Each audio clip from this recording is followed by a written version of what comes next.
Hi, this is Michael Buffer, and welcome to the BoxHard Podcast. Hello, everyone. This is Mikey Garcia. This the monster from the swamps, Regis Rougarou Program. Hey, what's up? This is King Carlos Molina, former IBF world champ. This is Michael, the Bounty Hunter, 2012 Olympian and your people's champ. This is Charlie Edwards, flyweight champion of the world.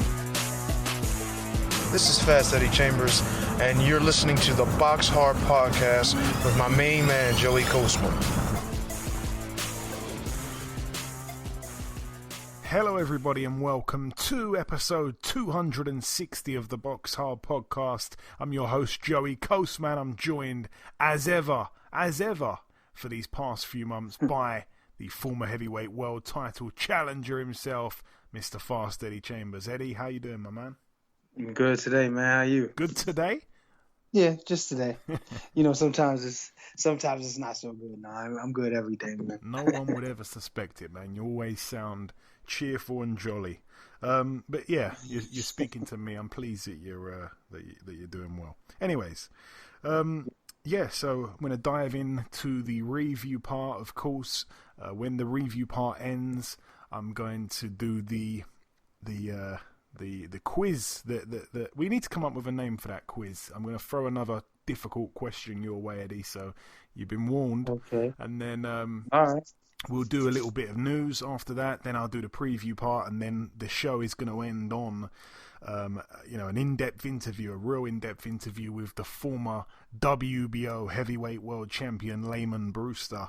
Lamon Brewster, it's a deep interview. He talks about a hell of a lot of things. I was really shocked at how much detail he went into on pretty much everything. It's a long interview. It's probably around about an hour and 45 minutes, just that. So stick around if you're interested in that. There is a little patch during the interview for about 10 minutes where there's a slight echo, and then I notice it, and I actually ended the call, called him back, picked it back up, and there was no echo from that point onwards. So it's very, very slight. I don't think it's going to bother anyone, but I just want to let you know the first 20 to 25 minutes is completely fine. Then there's a 10-minute echo, which isn't that bad. Then it returns to normal. So just want to throw that in there. I've noticed it, but I couldn't do anything with it, unfortunately. Anyway, leaving that there, let's move on to the review part of the show. We're going to start here in Tokyo, Japan. Last Friday, October 2nd, at the Korakuen Hall, a historic venue in Japan, in Tokyo. One fight to mention, really, Kenichi Ogawa. I'm not quite sure if he's a former IBF super featherweight world champion or not, because he beat Tevin Farmer. Then I think he fouled a test for PEDs, so I'm not quite sure the situation. But anyway, he's just disappeared, really. But he was back here. Win number 25 for him. He's got a loss and a draw and a no contest. That was the fight against Tevin Farmer, I believe. So not quite sure the situation. He returned with a unanimous decision win over 10 rounds against Kazuhiro Nishitani, who's now 21-5 with a draw. Moving out now to the bubble in the MGM Grand, Las Vegas, Nevada. I'm going to start with the undercard. A heavyweight undefeated prospect from Italy, Guido Vianello, sparring partner of Tyson Fury, 7-0 going in. He took on Kingsley Ibe, who I suppose was, a little bit of a unknown quantity, really. 5-1 his record, but his one loss he avenged. So you never really are too sure on how good these guys are. He's pretty much unbeaten if you look at it like that.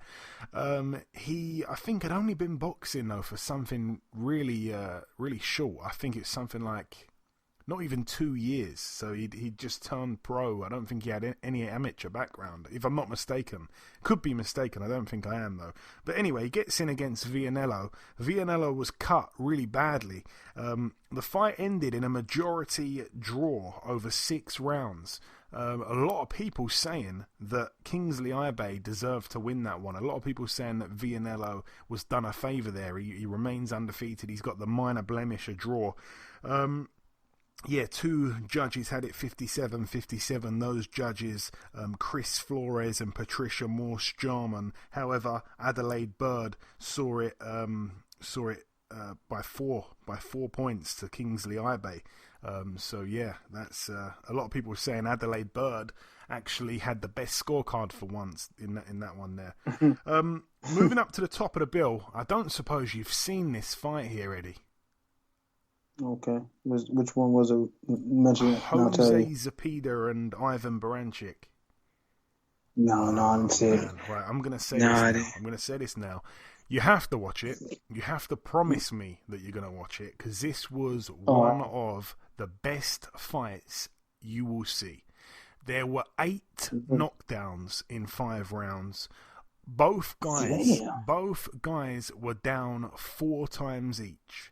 You talk about Norton and Lyle like type stuff? This was crazy. I mean, not Norton, George Foreman and Lyle. Sorry. Yeah, this was crazy. The reason why I say it is because one man knocked the other guy down, then the guy got up unsteady, and you thought, perhaps the finish is near. Then the guy that was unsteady knocks the guy down that just put him down. It was just absolute madness. So, Zepeda, who for me was the underdog, he was, he was 32-2 going in. He's kind of a solid top contender, but I don't really think he's sort of as good as Baranchyk. Baranchyk's real strong. Baranchyk, obviously being a former world champion, only one loss to Josh Taylor, who most people would say is the best fighter in the world at 140. So he's good. We had Regis Prograis on last week's show. He was saying it's going to be a great fight. I don't think even he predicted it'd be that great. But yeah, he said Baranchyk's really, really strong. I'm not sure if Zepeda can keep him off of him. Zepeda was down twice in the first round, once in the second round, and once in the 5th and final round. Baranchyk was down once in the second, once in the third, once in the 4th, and even though he put Zepeda down in the 5th, Zepeda got back up and knocked him asleep. One of the most brutal knockouts I've seen in recent years. So it had all the... Sorry, go on. Joe, you got me right now thinking about let's just end this for real quick. Let me watch that real fast, and let's get back on. Just so I can see that. It make me really excited to see it. Honestly, now. Man, I wish I didn't. I think there's a highlight video on YouTube, so you can just see all the knockdowns. But yeah, it had all the knockdowns. Like I say, one guy knocks the other guy down twice in the first round. It looks like a foregone conclusion, and it ends with both guys going down in the 5th and final round. Zepeda was down first. When he got back up, he absolutely poleaxed Baranchyk, and it was like I say, it had all the knockdowns, but the final knockdown was brutal. Baranchyk was taken to hospital. He looked really He looked in a lot of trouble actually, but apparently he's okay. He's fine now. But yeah, it was brutal, man. And I'm not sure what you sort of consider a good fight these days, because people have their own definitions. Some people would say a Mayweather masterclass is a good fight. Some people would say it's a terrible fight. Yeah, but it all depends on what you want. You know what I mean? It's just like always, beauty is in the eye of the beholder. So, for me, I like watching skills, and I like skills to be tested. But if you're gonna have a fight and you want to say a great fight, I'll give you the best example of best of both worlds was Diego Corrales, Jose Luis Castillo won. That was the best fight I've ever seen, and that's Hagler, Hearns, all of them. Now Hagler Hearns was crazy because that was only 3 rounds and the way it went, but it didn't have the drama that. Or even when you look at Ali Frazier, and Thriller Manila and things like that, it just didn't have, to me, the drama that Corrales Castillo had. Like, anybody watching the 10th round of Corrales Castillo be like, wow, how did that happen type stuff. And it just makes you feel like crazy when you see it. You get like a chill feeling when you watch it. It's unbelievable. And I'm getting kind of that sensation from this fight, but I just don't know how high the skill level was, because Corrales and Castillo were 2 of the best skilled fighters in the division at the time. So, I don't know, but it seems to have had the drama aspect in it too. So it would be nice to see it. Yeah, they are 2 of the best fighters at 140. So that's why it was so impressive. But yeah, you've definitely got to watch it. It really was just full of action. There's a knockdown, at least one knockdown in every single round. That's crazy. So yeah, moving out now to the Workpoint studio in Thailand. Wisaksul Wangek returned to the ring. His record now 49-5 with a draw. Also known as Sirisakat Saw Rungvisai. You'll know him. He come back with a TKO in round 2 against Jomar Fajardo, who actually now has a losing record, 17-18 with 2 draws. Sirisakat Saw Rungvisai, a real good fighter, and I've said it a few times, and I think he'd be proud of me for bringing it up. He absolutely loves to eat rats. So, not sure if you'd... you'd definitely pass up a rat, Eddie. I know you... I definitely pass up a rat. Just give me the veggies, baby. I'm staying away from the rat. Moving on now to the Marshall Arena in Milton Keynes. This one took place on Sunday, October 4th. I'm going to start with the undercard here. Undefeated prospect, well, obviously undefeated. It was his debut. John Hedges. He's 6'4", I believe. He's a super middleweight. Very, very lucky to pick up a points win over 4 rounds against Jan Arden, who was 2-4. Absolutely no one has given the fight to John Hedges aside from the referee, the sole scorer of the bout. So even John Hedges' manager actually said we were very lucky to get the result there. A lot of people didn't think he deserved that one. Also on the bill, Alan the Savage Babic, now 5-0. A TKO for him over 3 rounds against Niall Kennedy. Kennedy was down once prior to the stoppage. Once again, we've seen Alan Babic just completely attempt to steamroll someone. Not many skills involved. Obviously a tough guy. He's kind of, in some ways, caught between heavyweight and cruiserweight. A lot of people saying he's really a cruiserweight, but he's fighting a heavyweight. He's a small guy for the weight, and he's just literally, he just haymakers every shot, left hands, right hands, and for the first time in his career, he went past 2 rounds. He got into round 3, but Niall Kennedy, he's up there in age as well.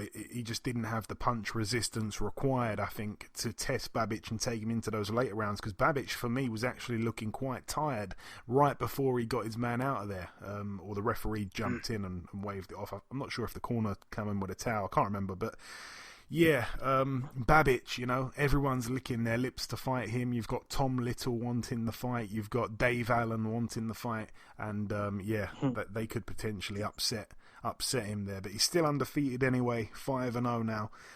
Definitely brings excitement, if nothing else.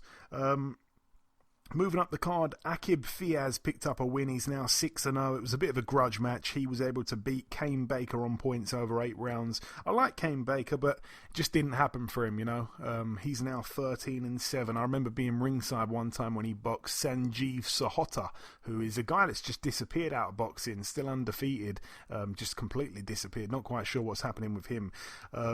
And yeah, I remember Kane Baker's girlfriend going absolutely crazy ringside. I think she was tapping me on the shoulder, telling me to tell him something. He's in the middle of a fight, It was just madness at the York Hall. A good fight, though, between Linus Udofia, who is now 16-0. He is still the English middleweight champion. I think he had the belt prior to this fight. It was for the English middleweight title. John Harding Jr. in the other corner was TKO'd in 9 rounds. Harding Jr. was down once prior to the stoppage. He's now 8-2 with a draw. Linus Udofia, for me, he's very fit, and I felt that I don't think he was perhaps the superior boxer between him and John Harding Jr., but when it came to gas tanks, he had him. He had his number, Linus Udofia, if nothing else, very, very fit. I'm not saying he's not that good. I just think, he's English champion. I don't know if he can go as far to be British champion. I've seen quite a few holes in his game. Obviously, he's still kind of learning. He lost more fights than won as an amateur, so he's doing well. He's like I say, 16-0, English champion. He's been moved quite slowly though. But, you know, all the best to him. Hopefully he gets some big fights. I just think, you know, the guys he could run into at British level in the middleweight division, I'm not sure. We shall see.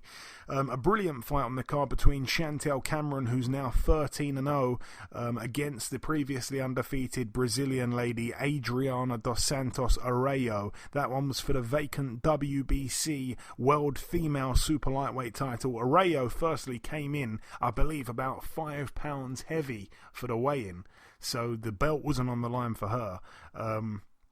And on the night, I'm not even sure what she weighed. She looked big in there against Chantel Cameron, who I really want to get on the podcast at some point. I've tried to tweet her a few times and stuff like that. I haven't heard anything back, but I've been a big fan of hers from day one. She's a real exciting female fighter. I've been ringside for a few of her fights, and she always brings, you know, entertainment. And to be honest, normally she's a slugger. She likes to stand there and slug, which makes her very exciting. You know, we don't see that all the time in female boxing, but here she decided to box and move. So she didn't hold her feet at any point in the fight. She was landing her shots, dancing in circles, boxing circles, I should say, round her opponent, who was undefeated, 6-0. And I think she was also an Olympic medalist as well in 2012 or something like that. But she was quite up there in age, but you can't really blame Chantel Cameron. She did what she did. She can only beat who's in front of her, and she beat her by shutout over 10 rounds. So very impressive. I really hope we get to see the Katie Taylor fight for Chantel Cameron. I really do. And the main event, Joshua Buatsi, now 13-0, a TKO for him in 7 rounds against the previously undefeated Marco Kalic, who's now 11-1. It was for the WBA International Light Heavyweight title. Kalic down once in the 7th round, just prior to the stoppage, and his corner jumped up on the apron and threw the towel in, and it was very, very weird because the fight was in the balance, really. He had a great start to the fight, Kalic. You know, in the 3rd round, he hit Buatsi with a shot that made his eye instantly swell up, and, you know, he started blinking a lot, Buatsi. It was really, really bothering him, and it was the first kind of piece of adversity that he's faced in his career. You know, they talk about how good Buatsi is, you know, an Olympic bronze medalist. They were even saying he's not just going to be a world champion, he's going to unify titles and stuff like that. And his matchmaking up to this point was quite frustrating because they say all this stuff, they say he's full of promise, and, you know, he's fighting guys that, you know, that were no match for him, really. And even this fight here, Kalic was a massive underdog. You know, he had little to no hope in most people's eyes in the boxing circle. And I don't know, man. Maybe Buatsi's a bit overhyped. I'm not quite sure. Maybe he deserves it. But, yeah, he wasn't reacting good to the first piece of adversity that he's faced. He did get the win. You know, Kalic's corner jumped up on the apron, like I say, and stopped the fight. But I don't know. It's a good learning fight for him, but I'm not sure. I think, you know, on that performance there, some people saying they'd still favour him to beat Anthony Yard. I don't know. And I like Buatsi. You know, I'm from the same estate as Buatsi. He grew up 2 or 3 roads away from me. I actually had a mini street fight with Buatsi when we were young kids. I don't even want to say street fight, actually, because it wasn't that. We were rolling around on the floor doing wrestling moves, and he almost broke my neck. But it's another story for another day. Anyway, that's it for the reviewing. We've come to a close on that. It's now time for we need to come up with a what can we think of on the spot, Eddie? It's not going to be called Eddie's quiz. That's just terrible. No. We need to come up with something. Knockout trivia. I don't fucking know. Knockout trivia. Right, I'm going to come up with. We need help with these names because we're pretty useless at coming up with things. Definitely. I really don't know. Anyways, the question that we have, this one's been sent in from a trainer, boxing trainer who listens to the podcast, called John Tandy. He's doing well over here. You know him? I know John Tandy. Yeah, I know that name. Definitely. Really? Yeah, no, seriously, I do. From here in the UK, yeah? Yes, definitely. Okay, that's surprising. Anyway, He's doing well at the minute. He's training a guy. He's undefeated, Casey Kamadi, I think it's pronounced. He's world ranked and all that. But yeah, his question is, he says probably an obvious one, but who is the heaviest heavyweight champion? I don't think it's going to take long to get that. Was it Butterbean or Butterbean? He wasn't no heavyweight champion, man. Oh, damn. I thought he was in heavyweight. He's a heavyweight champion. Yeah, my bad. Sorry about that. Well, it's Nikolai Valuev or Valuev, however you say his last name. Yeah, you nailed it. He says, standing at a height of 2.13 meters, also known as 7 feet tall, and a peak weight of 149 kilograms, which is 328 pounds. Valuev is best known for being the tallest and heaviest world champion in boxing history. He fought Monty Barrett, right? Yeah. For Monty Barrett, fought John Ruiz fight. Did he fight John? Who? Valuev. Yeah, did he fight John, or was that? I mean, I don't know. I know he fought Vander. Yeah. And he fought Larry Donald too. Yeah. But I'm trying to remember if he fought John. Anyway, he fought Monty, and that was the biggest weight difference in a heavyweight world title fight ever, because Monty was small, and really? Valuev was just fucking. He's a monster. Like he was like the Andre the Giant. Yeah. And they're literally that size. Yeah, he was. Well, Andre the Giant was, I think, like 400 pounds, but this guy was 328, which is basically he's the same size as Shaq. Jeez. Because Shaq is around that size. Yes, Shaq is huge. So imagine him. Yeah, man, that is crazy. I heard, I'm not 100% sure, but I heard that he, after boxing, started working on kids' TV shows, reading stories and stuff to kids at bedtime and stuff, which is the most weirdest job you can ever get, because he's not like a guy that you'd look at on the TV screen and feel really relaxed and you're going to sleep. You'd be quite scared, and that's no offense to him. But he's a maybe big, it was guy. Scary stories. Maybe it was scary stories. yeah. Maybe they were. Maybe they pulled him in for the Halloween specials. Who knows? How about that? That's crazy. But all the best to Big Nikolai. So moving on now to the news part of the show. A few things to go over here, and if anything else develops from now till the end of the show, I will speak about it at the very end. But what I do have for you is that the 4-weight world champion Donny Nietes has joined MTK Global on a co-promotional contract, I believe, with D4G Promotions. So Donny Nietes, obviously a big name for MTK. Also on November 7th, we get to see, Matchroom have announced the card here. It's going to be Devin Haney defending his WBC World Lightweight title against Yuriorkis Gamboa. And on November 27th, we get to see Daniel Jacobs headlining against Gabriel Rosado. That's going to be Friday, November 27th. I'm going to speak more about that fight closer to it, because I don't like that fight, to be completely honest with you. Not with Gabe at this stage in his career. I mean, back in the day, it was an opportunity. It would be a great opportunity for him if he was, the same as he was in, the past fights. He's a big time action dude, but I don't know about now, man. Yeah, I think Rosado's got he or someone close to him needs to look out for his health, man. He's taken some serious beatings over the years.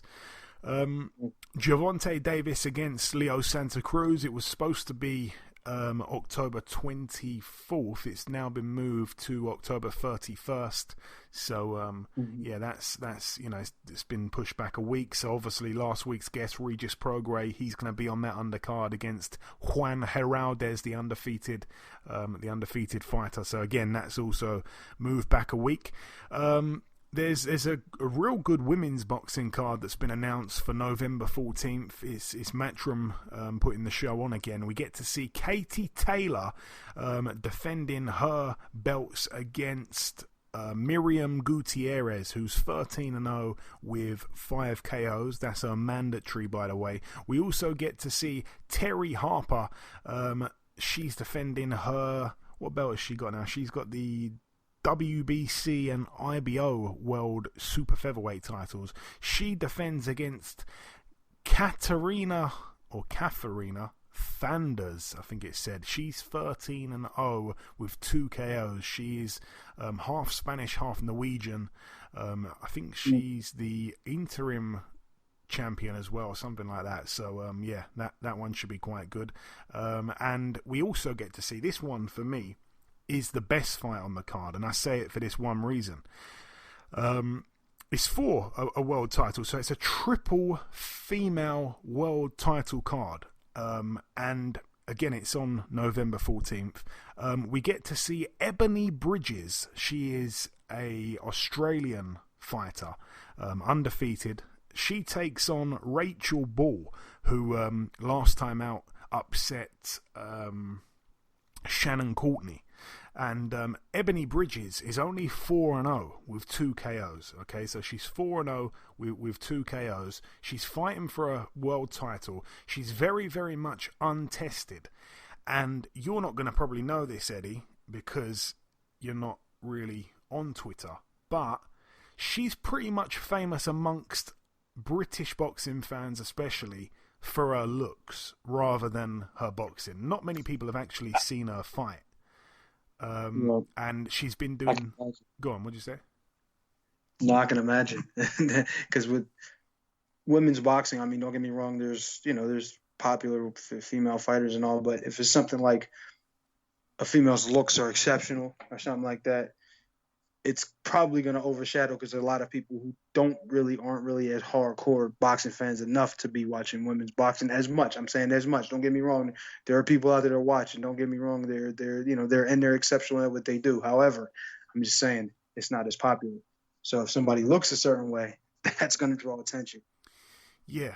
And I think that's really what it is, because lots and lots of people have said, we've tried to find footage of her on YouTube. There's only like some clips of her in her amateur days or whatever. There's like one video, so no one's really seen her fight. They just all think she's good looking or whatever. So she's in a hard fight, because her opponent Rachel Ball is very very aggressive, and I'm really excited. We're gonna get to see if this really pretty woman that everyone's into, she's got a ton of followers now on Twitter, is she actually any good, or is she just famous for her looks? She's doing well outside the ring though, Eddie, because I think she managed to sell a pair of her used socks for about £500. Okay, all right. I mean, that's interesting, but the thing is, I think I've seen this one. Yeah, because I've seen it on Twitter actually, which is funny enough. There was a picture of her. I was like, wow, she's actually a fighter, or it might have been on Instagram. I'm not sure. Yeah, and I was like, wow, she's actually a fighter. That's crazy. I mean, don't get me wrong. There are other pretty girls who are world champions. Trust me. I've seen, not say a lot, but I've seen a good amount. But that's pretty exceptional from what I've seen. Yeah, we shall see if she's any good. We shall see if she's any good. Anyway, moving on to the preview part of the show now. I'm going to start here later tonight in Ukraine. Denis Biranchyk, 13-0. This one's for the WBO International Lightweight title. The thing I like about Biranchyk is he has had the most craziest ring walks I've ever seen. I think one time he came out with, he was being escorted to the ring by police, and he had his arms, handcuffed behind his back. There was another time where I think he ran through like loads of panes of like sugar glass, so he went smashing through all these panes of glass to the ring. And I think he might have even... Did he go as the Incredible Hulk one time? Could have him mistaken with someone else. Anyway, he takes on Viral Simeon, who we know quite well. I think he's been in there with Lee Selby. I think he's been in there with Scott Quigg. And I think they both went the distance with him. The only man to have stopped him is Shakur Stevenson. That's off the top of my head. I believe that's right. So that should be decent there in Ukraine. Moving out now to the Caesars Palace in Dubai, United Arab Emirates. Over here we get to see the undefeated Viktor Kotichigov. 12-0. This one's for the WBC International Lightweight title. He takes on over 10 rounds our very own Maxi Hughes, 21-5 with 2 draws, coming off that brilliant upset win on a Wednesday evening over John O'Carroll. He really pulled off the upset that night, and he's been thrown in the deep end straight away there in Dubai. Moving out now to the bubble in the MGM Grand Las Vegas, Nevada. On the undercard over here, definitely one to keep an eye on. Real good amateur, real good professional so far. Lorenzo Simpson, 8-0 in an 8-rounder against the undefeated 11-0 with 2 draws. Sani Duverson. Also on the bill, we have topping the bill, Emmanuel Navarrete, 31-1. This one's for the vacant WBO World Featherweight title. He's moved up there from Super Bantam. And he's taking on the undefeated Ruben Villa, who's 18-0. It's over 12 rounds, of course. Really interesting fight. Ruben Villa, holds wins over a hell of a lot of guys in the amateurs. He was a sensational amateur. I think, if I'm not mistaken, he beat Devin Haney. I think he beat Shakur Stevenson. I think he beat a whole host of names. He was a real good amateur, one of the most feared amateurs apparently, even though I don't follow the amateur scene too much. But yeah, as a professional, 18-0, he takes on a seasoned top quality fighter in Emmanuel Navarrete, but Navarrete's moving up in weight, so very interesting there, like I say, for the vacant WBO Featherweight World title. Moving out now to Quebec in Canada. This one takes place on Saturday night. David Lemieux, former world champion, 41-4 in a 10-rounder against Francis Ntetu, who is 17-3. Moving out now to Germany, a very good fight for the German fans anyway. This one's for the interim WBA World Light Heavyweight title and the IBO World Light Heavyweight title. Dominic Bozell, 30-1 in a 12-rounder against Robin Krasnicki, 50-6. All the best to both men there. And the final card to mention takes place at the BT Sports Studio in Stratford, London. Again on Saturday, we get to see Nathan Gorman, 16-1. He's in a 10-rounder against Richard Lartey. This fight, again, was supposed to take place a few weeks ago. They couldn't get Richard Lartey's visa sorted in time. It's now sorted. Lartey, obviously, he's known for having a quite entertaining fight with Daniel Dubois, where they both completely went at it, punch for punch, like an ice hockey fight, and he seemed to wobble Dubois momentarily, so that'd be interesting there. Also, friend of the show Willie Hutchinson gets out again. He's 12-0. He's in a 10-rounder against Jose Fandino, who's 15-7. James Metcalf, 21-0. He fights for the Commonwealth title against Jack Flatley, who's 16-1 with a draw. And the main event, Liam Williams, 22-2 with a draw. Obviously the mandatory for Demetrius Andrade. However, because of everything that's going on at the minute with travel and stuff like that, that fight has kind of been pushed back a little bit. I'm not sure when that's got to happen by. So he's kind of dropped down a level. He's defending his British middleweight title against Andrew Robinson, who's 24-4 with a draw. Quite a tough guy, Andrew Robinson, domestically, but I don't think will be any match at all for Liam Williams. I think Liam Williams absolutely steamrolls him, unfortunately. So all the best to both men there. But yeah, Liam Williams, that's quite an easy fight, really, I believe, on paper there. But anyway, that brings the preview part to a close. So like I say, we've done the reviewing. We asked Eddie his question, which, we need to come up with a name for that segment. So we're open to suggestions for that for sure. I've done a bit of news and obviously the preview segment as well. And there is one other piece of news that I completely forgot to mention. For the UK fight fans, on October 17th, finally, a broadcasting outlet has announced that they will be showing after all, they will be showing Lomachenko against Teofimo Lopez. So you can see that on the Fight TV app. And again, if you want money off of that, because I think it's $9.99 on pay-per-view, if you want money off of that, there's a sign-up bonus or something like that. I've got a code for it, so hit me up on Instagram or Twitter. I can share my code with you. You can save money, I can save money. So again, that's Fight TV, FITE TV. And if you've got a smart TV, you can literally press a button and throw the picture from your phone to the TV. So it's really quite good. So yeah, if you need my code, hit me up. And yeah, just before we bring in our sole guest on this week's podcast, the former WBO Heavyweight World Champion Lamon Brewster, I'm going to say goodbye to you, Eddie. Thank you once again for helping me out here. And I just want to let the listeners know that, if you've listened to this podcast for a while, or if you've ever listened to Eddie speak, you can tell he knows his boxing. He's very, very informative. He knows everything there is to know about boxing. And you can now book Eddie for boxing lessons on Zoom. Eddie, tell us more about that, please. And how can our listeners get in touch with you if they do want to do that? Well, no, it's pretty simple, really. I mean, you just want to, through Instagram, or even now I have Facebook as well, and even through a friend of mine's website, because mine is not up at this point. So you can go to CoachAnthonyBoxing.com.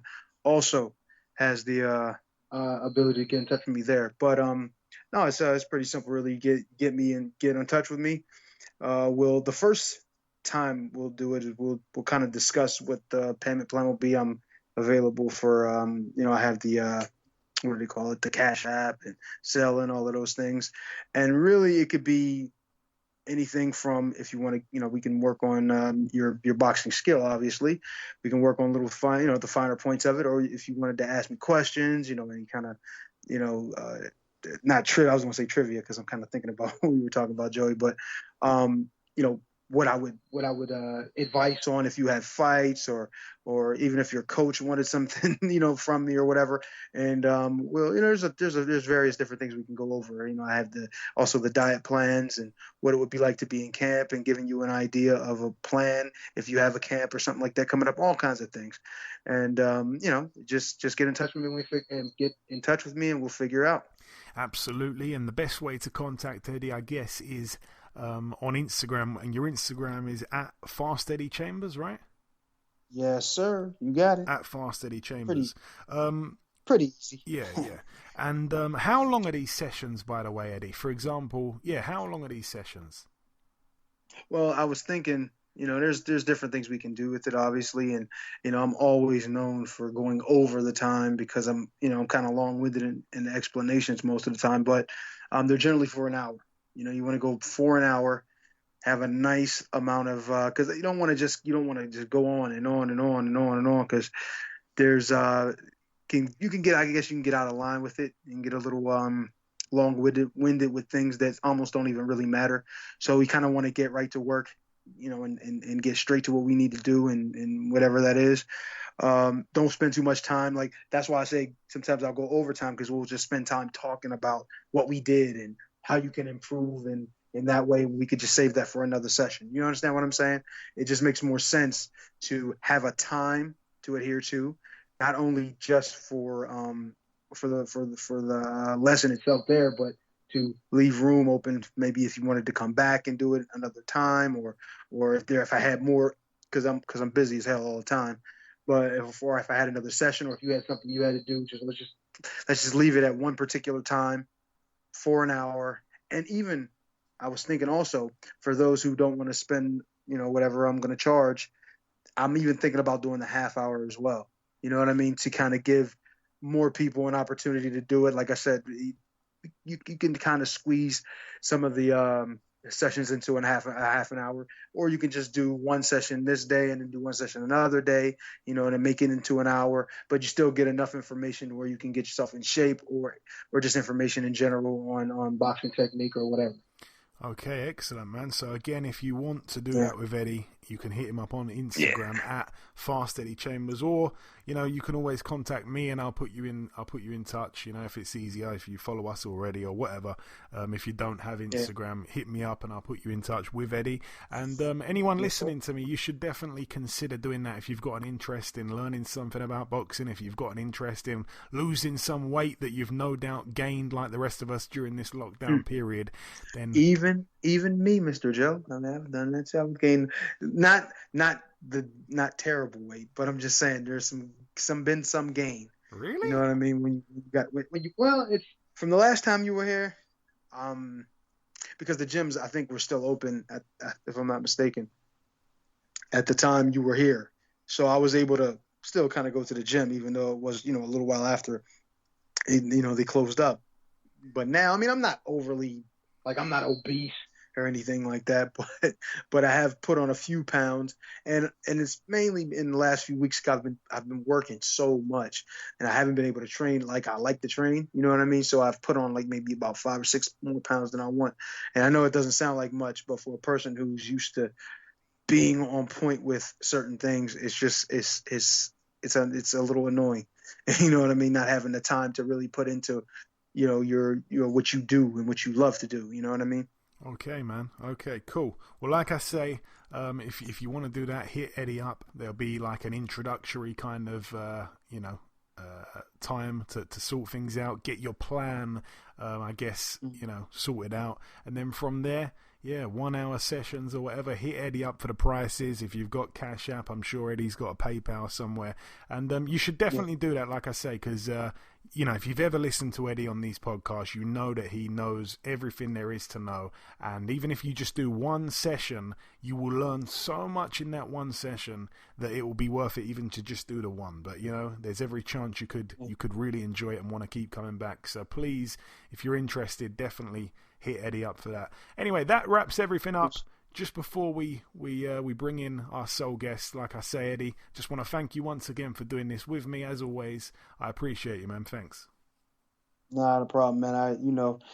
Anytime I enjoy this. Like I said, this gets me, talking about boxing, getting talking just in general. I love to do that. So this is an opportunity for me just as much as you, son. Excellent, man. Thank you very much. Right, just before we wrap it up, the final thing to do is to welcome our sole guest on this week's podcast, the former WBO Heavyweight World Champion, Mr. Lamon Brewster. Ladies and gentlemen, please welcome the former WBO Heavyweight World Champion. It is, of course, Mr. Lamon Brewster. Lamon, welcome to the show, my man. Hey, man, thank you. And listen, I better tell you before somebody else tells you, you're going to be mad. It's pronounced Layman. Layman. I think it's something to do with the. I think it's something to do with the accent. But it does sound like Lamon though, so it doesn't bother me at all. I do apologize, Layman. I do apologize. No worries. So let me get onto this, Layman. Obviously, a typical opening question, really. Where did your boxing journey begin? What's your earliest memory of putting on a pair of gloves, perhaps for the first time? The first time I remember putting on a pair of gloves, man, I probably was about 5 or 6 years old. My mother and my father didn't live together. They weren't married, but I did live with my father when I was young, but then they separated when I was like 4. But the point is this.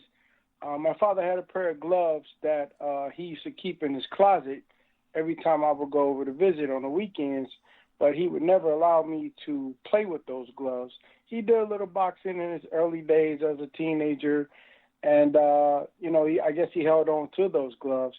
And so every time he would go to the store or something, like any kid, curious, I would open up that closet, man, and I'd pick those gloves up, and I would just smell those gloves because the smell of them were very distinctive, like I've never smelled sweat and leather, as a kid. So, to make a long story short, man, of course, like any child, I didn't have any interest in boxing, but I noticed when I would be over his house and him and his friends would always sit around and they would watch boxing all the time, man. And so, as a kid, you want that same attention that your parents, my father's giving his attention to this television. I wanted that same attention. But, you know, it didn't dawn on me to be a boxer. But what ended up happening was one day I had came home from school, and I had gotten in trouble the night before because my mother had some company over in the living room. And as any child, you want to be in the living room with all the adults. But she sent me to my room. And so I went in the room and I started doing my version of Bruce Lee, trying to get attention and chopping up everything in the room. And I destroyed this drum set that she had worked so hard to buy me. And so then when the company left, she came in and she gave me all the attention I didn't want. And so the next day when I came home from school, she was like, you know, we're going to do something to get rid of all that energy. So she took me down the street to this community center. And this community center, they offered all these different sports for youth. But I was 7 at the time, so I wasn't even old enough. But because of my size, I mean, I wasn't a big kid, but I was a little tall. But what ended up happening, man, was the coach in boxing, he allowed me to come into his gym. I think more so because he just liked the way my mother looked more than me. But when I walked into that gym, man, I smelled for the first time in my life outside of that closet, I smelled the whole room that smelled just like those boxing gloves, that sweat and leather. And then I'm looking at all these guys in the gym, because back then it wasn't no girls boxing. And back then it was just, you know, guys was in the gym. They had their shirts off, everybody jumping rope. You got some people hitting the bags, speed bags, heavy bag. And, man, it just, like, everything just, like, the whole universe made sense at that point. So it was at that point I felt this calling inside of me, which I didn't even know what it was. It just, something was like, man, this is it. This is it. Like, I don't know what it is, but this is it. And so that was the first time I ever walked into boxing, and it never left my system, because when I was growing up, I did other sports, but boxing was always on my mind. It was always in my heart. And then when I got about 12, I really started to take it serious, and I got really good, man. And, you know, the rest is history. I love hearing people's answers to that question. Everyone's got a funny story. Everyone's got a unique story, and the smell of the boxing gloves there is fantastic. You obviously boxed as an amateur. I believe you had around about 80 fights, winning about 70. You also boxed one of the greatest amateur boxers of all time, the triple Olympic gold medalist Felix Savon.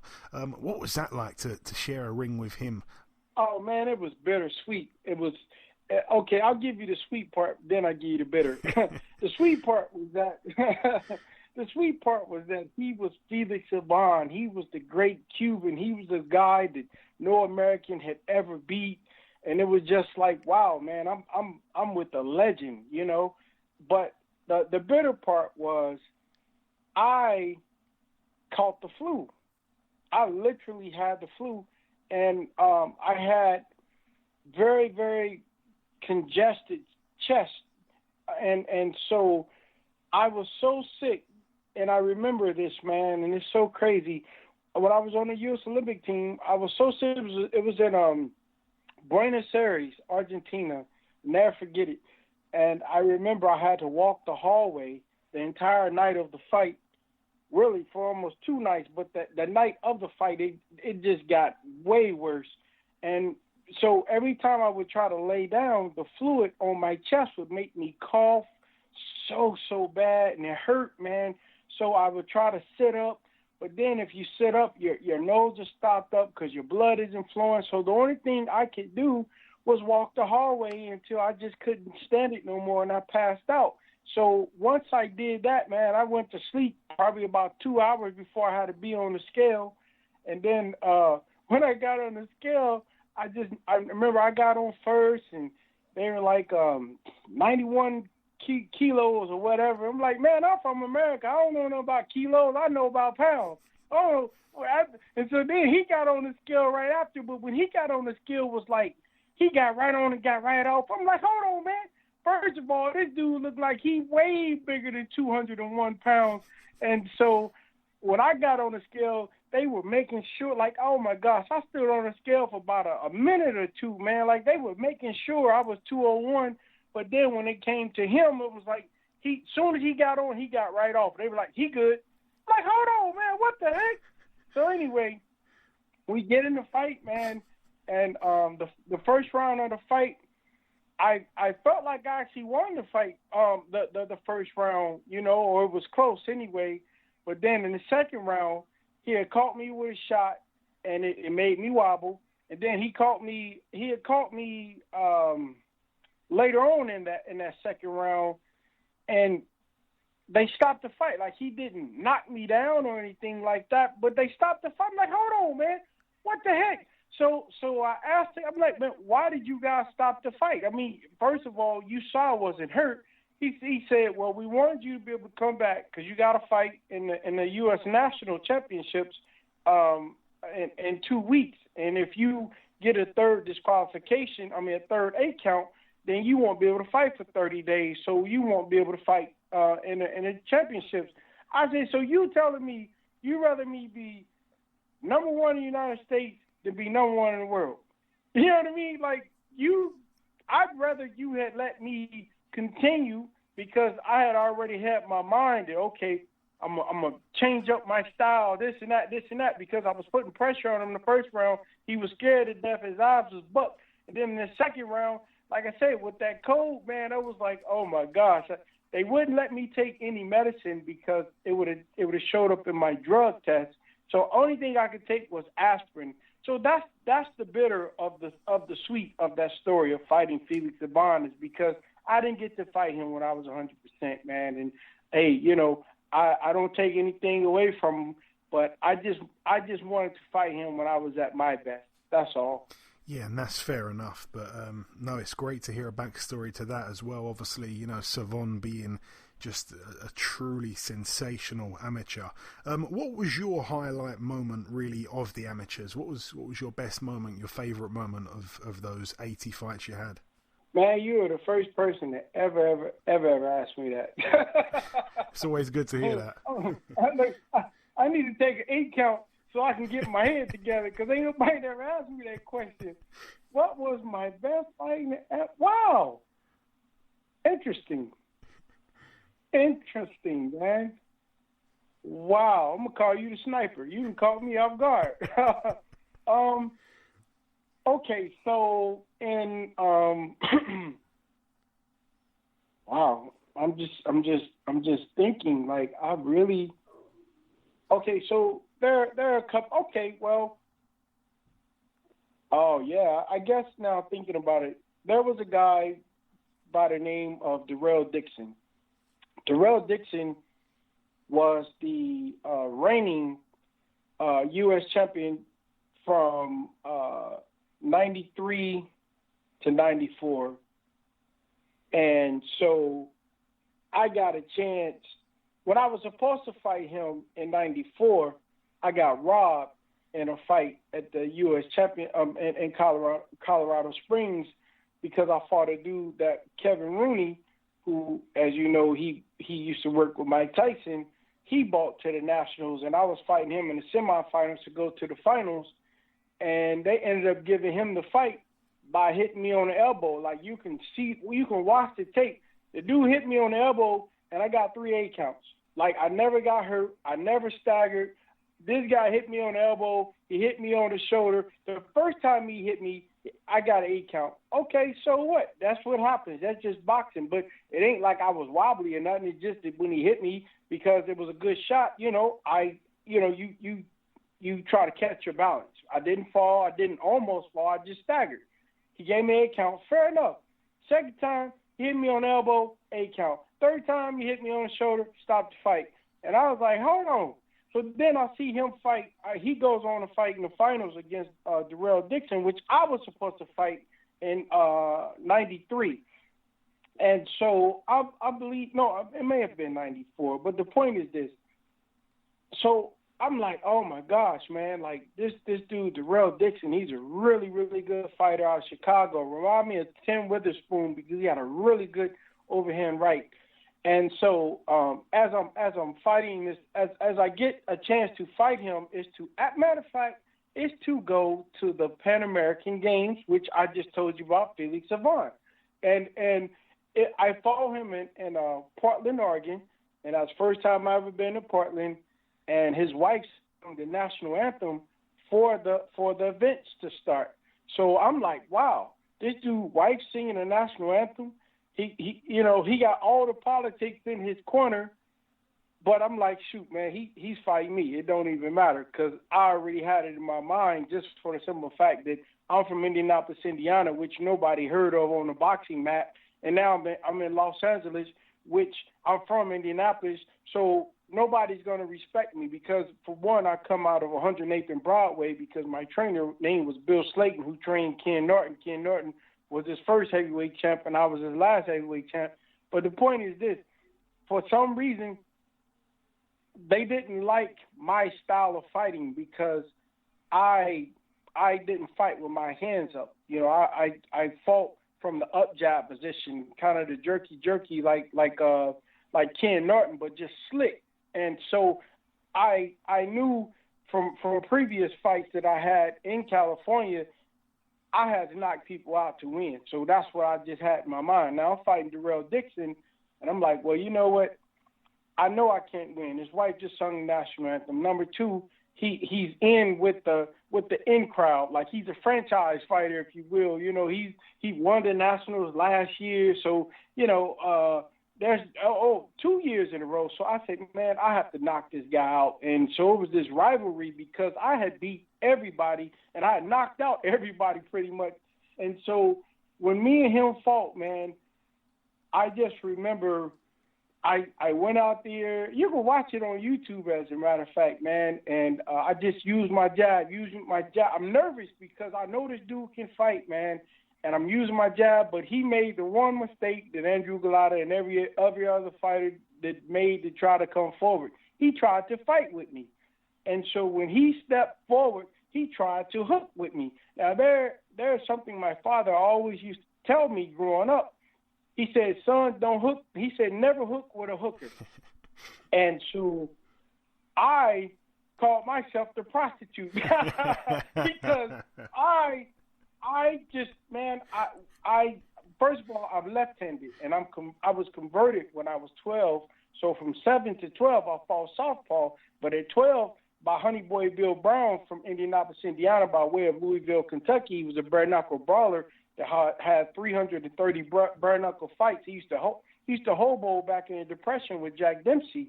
Well, he converted me to a right-handed fighter, man. But because I was left-handed, I was so good with my left that anybody that ever tried to stand toe-to-toe with me, I pretty much always knocked out, with the exception of an ATN because I tore my ACL. But the point is, me and Darrell Dixon, he's trying to throw a hook, and I was expecting this overhand right. And so he's stepping in, throwing his hook, and I just got the timing of it. So, man, he went to step in and throw his hook. And like I told you earlier, because I was a big Bruce Lee fan. I don't know if I said that yet, but I was a big Bruce Lee fan, and I understood footwork. I understand calculation. I understand timing. I understand chi and everything that went with martial arts. So I was paying so much attention to everything he did that when he went to throw his hook, I just knew to just be a little more technical, a little more shorter, and just perfect timing. And, man, I threw that hook, dude, and he ran right into it, man, and that was it. I knocked him out to go to represent America in the Pan American Games, and I was made the team captain, as a matter of fact. So that was the fight that I would say that stands out the most in my mind, because I beat the man that everybody had beat. He had beat everybody, and everybody was afraid of him or whatnot. So I knocked him out. No, that's great, man. That's great to hear that, and I'm pleased that no one's ever asked you that. That makes me feel good as well. Lamon, getting on to your pro career, you turned pro November 8th, 1996 in Las Vegas against Moses Harris. The fight only went one round. Do you remember much of your pro debut? Do you remember having any pre-fight nerves or anything like that at all? Yeah, man. I had a lot of pre-fight nerves because of the fact that, so there was a gentleman by the name of Bobby Finch, and Bobby Finch used to be a bodyguard. He did security for the gentleman by the name of Mitch Stein, who allowed me to come out to California and live in his house and sleep in the bed with his kids or sleep on the floor. But he was the one that was responsible for really helping me to take my boxing career further. I graduated from high school in June, and in August I went to California. First time I ever been to California, didn't know nobody and didn't have no money. But he was a lawyer. He's like, if you ever in California, look me up. And so I did, and immediately he hooked me up, man. That's how me and Montel actually ended up getting together, and I got the apartment and asked Montel to live with me and whatnot, man. But Bobby was his security because he was, they called him the Doberman. They called Mitch Stein the Doberman, and he was a trial lawyer. And matter of fact, his office was 9000 Sunset, right across the street from the Roxy. And so I remember I would always sit in his office. But Bobby used to be a security guard because so many people hated this dude because he was unbeatable. And the point is, me and Bobby, we became best friends. Like, if I could say to you, like, for instance, I'm the oldest of 4 boys, and I've never had anybody in my life that I considered older than me that was like my brother. Like, I love this dude like a brother, but the point is, he ended up getting killed, man. He lived in Compton, and some stuff went down in Compton. They say it was behind that whole Tupac mess that happened, but he got killed. And this man had been with me like we was like Butch Cassidy and the Sundance Kid, man. If you seen him, you saw me. If you saw me, you saw him. And he was a positive dude. He wasn't no thug or nothing, but he did do time in prison, and that's how he got so big. But he had gave his life to Christ, and he really was a good dude, man. And so he got killed. And I remember it was right before I was getting ready to turn professional. And so when I turned professional, I dedicated that fight to Bobby Finch. And I remember he used to always wear this hat called No Fear. And so I wore that hat into the ring. And I remember because it was on the undercard of Ike Beabucci, and then he was the headline. Hasim Rockman was on the card. It was a Cedric Kushner card. It was an Arizona Charlies in Las Vegas, man. And it just meant a lot to me because I had been through so much in my life, and now here I am turning professional. I didn't get to make it to the Olympics, and man, it was just like an unreal moment. And so the guy I was fighting, they told me he was a conventional fighter. I come out, this dude is southpaw. Like, oh my gosh, my first fight is against a southpaw, man. And I hadn't, it ain't like I had any fight tape on this guy or anything. So when I got in the ring and when the bell rings, and then, you just got to adjust on your feet. But thank God, because of all of the boxing experience as an amateur, I had fought southpaws. It wasn't no big deal.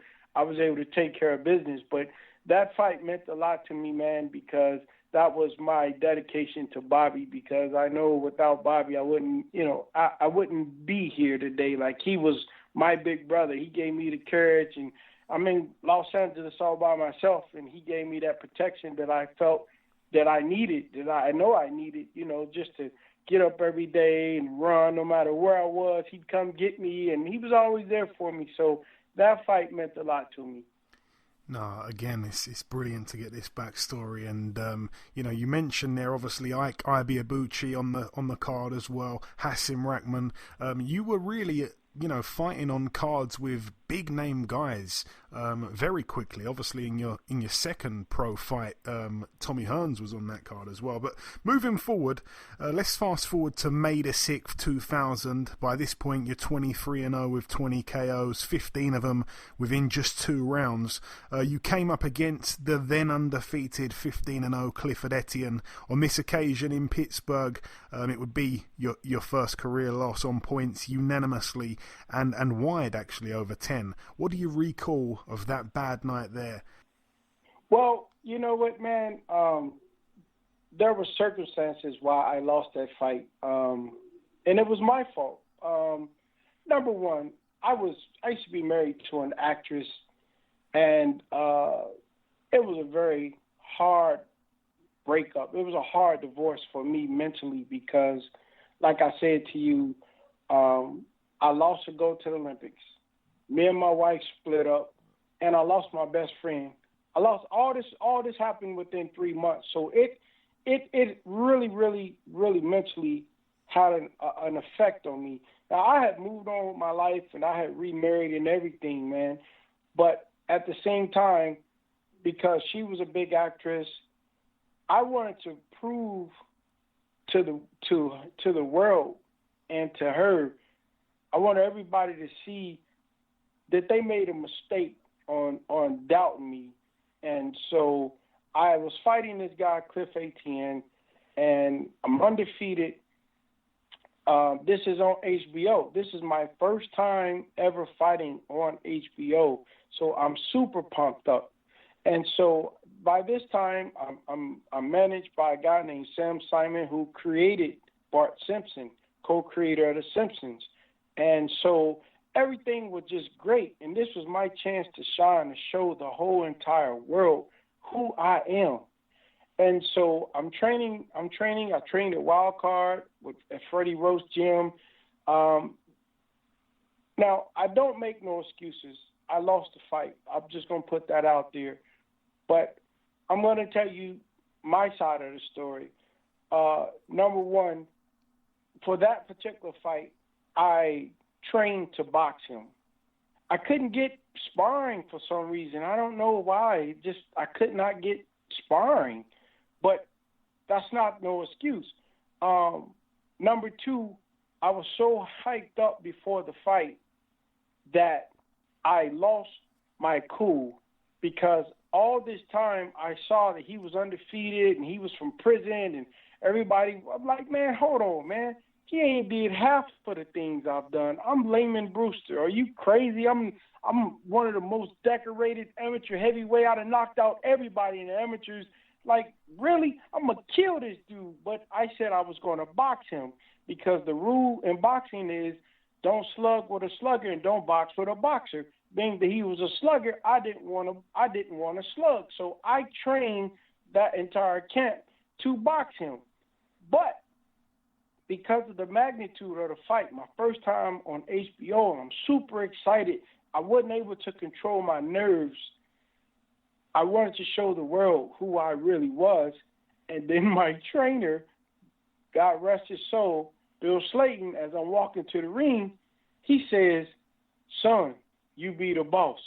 And when he said that, because I'm already like, man, I'm on HBO and this and that. I'm undefeated. The whole world about to see. I'm about to be the coming of the next Mike Tyson. And so I just totally let my game plan go out the window. So when I get into the ring, I noticed that the ring was a little soft. Now, a soft ring is made more for a brawler. But again, I told you I came out to box. My whole goal was to box. Keep me stay on the outside, keep turning him.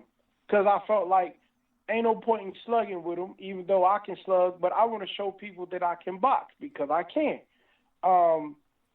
But what happened is when the bell rang, I was so excited.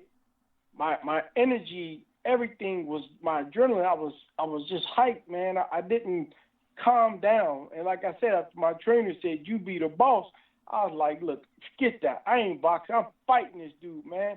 And so I just came out and just start winging punches I'm throwing from from the fence, man. I'm trying to knock this guy's head off, man.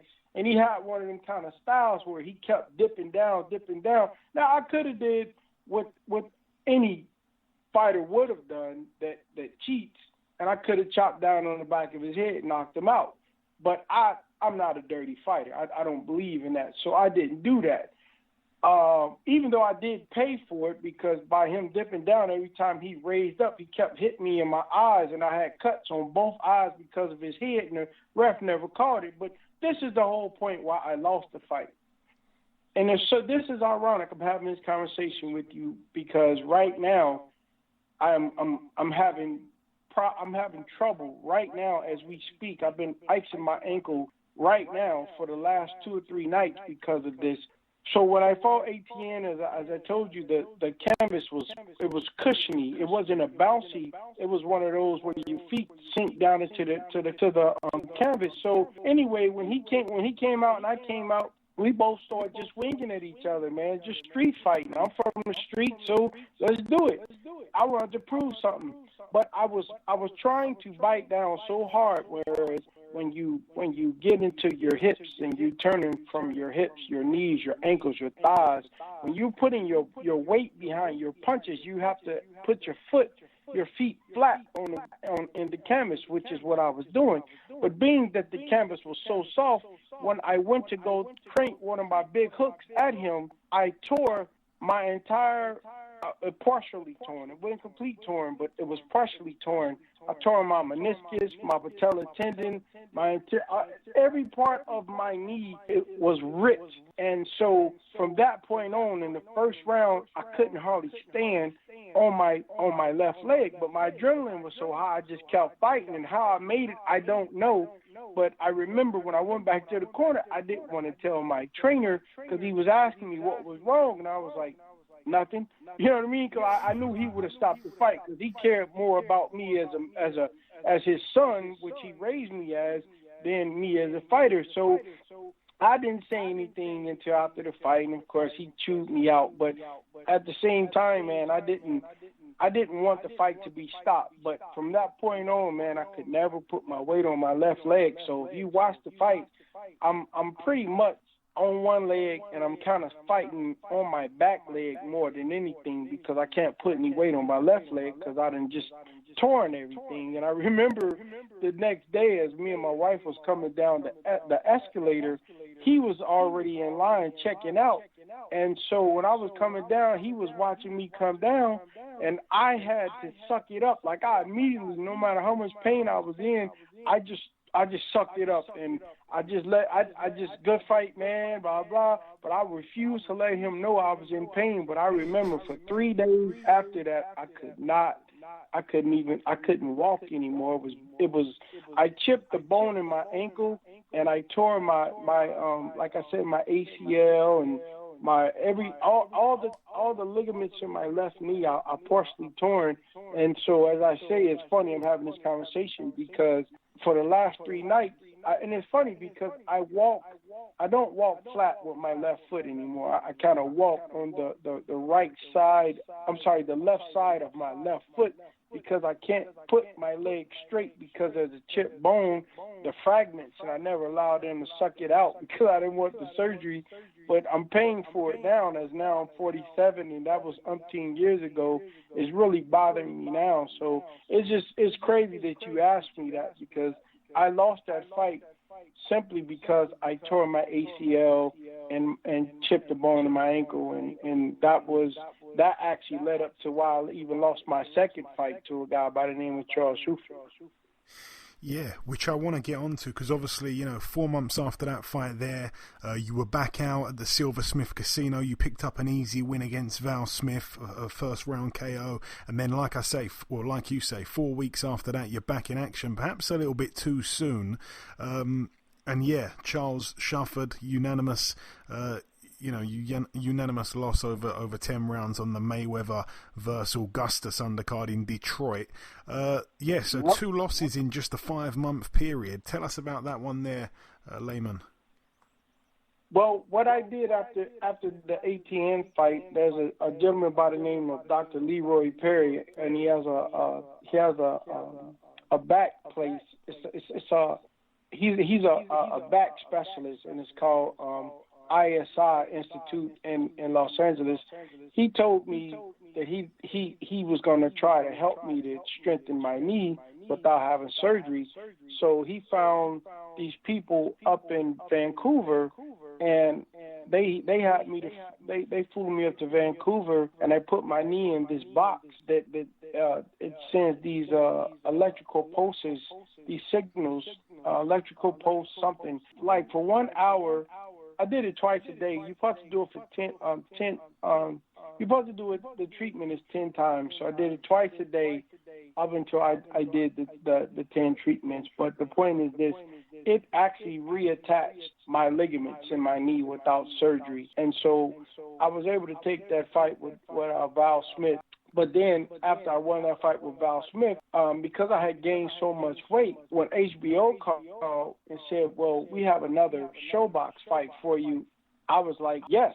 They were like, Charles Shuford. I said yes, because I was training under Michael Dokes in the amateurs, and Charles Shuford was in the gym, and Charles Shuford was sparring with me when Michael Dokes was training me, and I used to beat Charles Shuford up when we sparred. I mean, he was a good fighter, don't get me wrong, but I would always get the best of him. So I was like, oh, this should be great, and this should be an easy win, because I am, fighting Charles Shuford. Now I already got experience with this guy. Like, he's a boxer from the outside, and I just felt like, okay, well, he's a little scary, and I know how to beat this guy.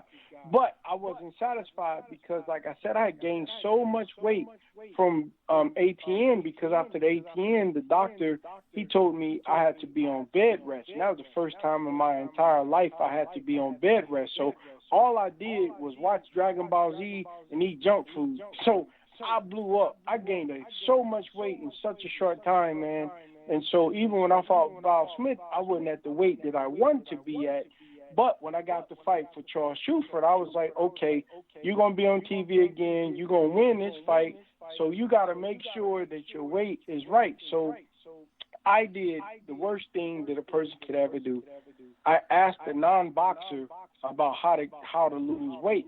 I went to Gold's Gym in Venice Beach, and I was asking some of the weightlifters, because they look great naturally, how do you lose weight? Now, yeah, I'm a heavyweight, but my weight meant the most to me, because I believe that my for instance is this: if you took a B-52 bomber and you loaded it up with all the weapons, including atomic bombs, it could never beat an F-16 in the air. So my thing was, I wanted to be the F-16. So in order to be the F-16, I had to shave off some of this weight, because I want to look good on TV winning, and I'm going to fight in Detroit, Joe Louis Arena. Wow. I mean, this was my chance to redeem myself. So I'm starving myself according to what the weightlifters was telling me, which was don't eat any carbs.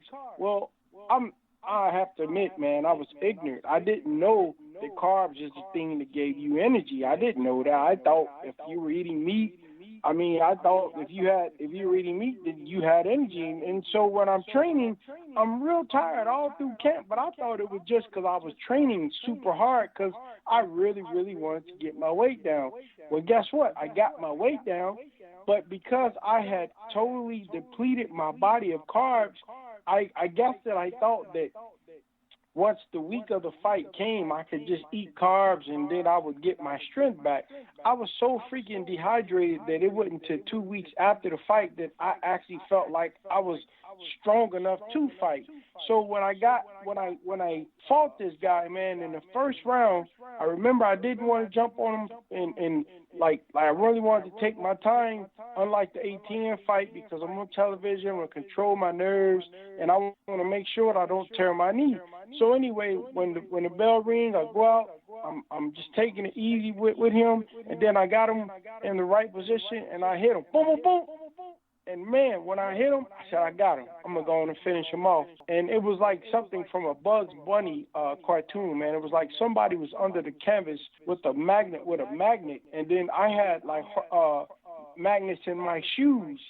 And I couldn't lift my legs. I couldn't lift my arms. It was like somebody had depleted my body of all of my energy. It was like I was Superman, and there was some kryptonite right under the ring, and it was zapping my energy. And so from that point on, man, I just was talking to my body like, okay, we're going to throw the jab. We're going to take the left leg. We're going to take a step, and then we're going to throw the left hand. All right, ready? Go. Now, I talked to myself through the whole fight, and the only reason why I didn't quit, man, is because I'm not a quitter, and I remember every time I was going back to the corner, if you watch, I didn't even care if the stool wasn't there. I just sat down. If the stool wouldn't have been, I would have just sat on the floor because I was so freaking tired, man. I'm telling you. And then and people get mad, or shall I say, Schufer got mad when he heard other interviews when I said, like, man, he could have knocked me out, but he was scared. All he wanted to do was run and box, which is what he did. But, man, I was so freaking that if he would have pushed me, I would have fell. I really did. I didn't have no energy. So the fact that he won the fight, you know what? God bless him, man. You know what? He beat me. I can't say he didn't beat me, but, you know, when I offered him to fight me when I was healthy, like he wanted like $10 billion to fight. I'm like, hold on, man, I ain't got $10 billion, but if I did, I'd give it to you. But like he didn't want to give me the rematch. You know, I get it. I wouldn't want to fight me either, especially when I'm right. And Lamon, just before we move on, I just want to pause this and just make sure that everything's recording properly. Nothing hasn't been recorded. I just want to make sure, because there was a couple of weird noises on my end that was coming through. I just want to make sure it's all good. Can I hit you straight back? Yeah, man, that's cool. All right, Lamon, perfect. I'll call you straight back in about 1 minute's time. We'll carry on. I was just going to say, I stopped it there for a second because I heard a couple funky noises a few minutes ago, and for some reason from that point onwards there was like a slight distortion with the sound. It's still very listenable, but I'm glad that I noticed it when I did, otherwise it would have been problematic. But now it's all good, I fixed it, so we're all good to carry on. You spoke there obviously about the Shuford fight. This time after that, this time you spend an entire year out the ring before returning in Inglewood with a first round KO over Joey Guy. 4 months later, obviously I'm sure you're happy about this one. You come back against Nate Jones for the WBO NABO heavyweight title. You become the only man to ever stop him when you got rid of him in 3 rounds in Reading, PA. Obviously he was a guy you had history with in the amateurs in the Olympic trials. After that you gather a further 3 wins, all by knockout, against Willie Chapman in 6, Tommy Martin in 3, and Joe Lennart also in 3 rounds in March of 2003. You were then out the ring for 13 months before your next big fight, which of course would be the big one for the vacant WBO heavyweight world title against Vladimir Klitschko. The fight takes place at the Mandalay Bay in Las Vegas. Tell us about the night, Lamon, that you achieve every boyhood's dream of becoming heavyweight world champion. Well, man, that was kind of I don't know the word that I want to use, but amazing. So I was out of the ring for.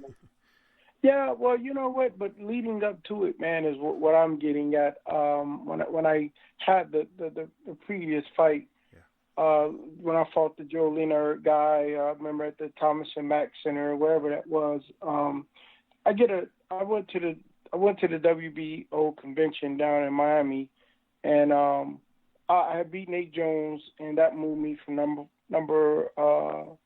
moved me to number 1 spot, man. But instead, and I was supposed to fight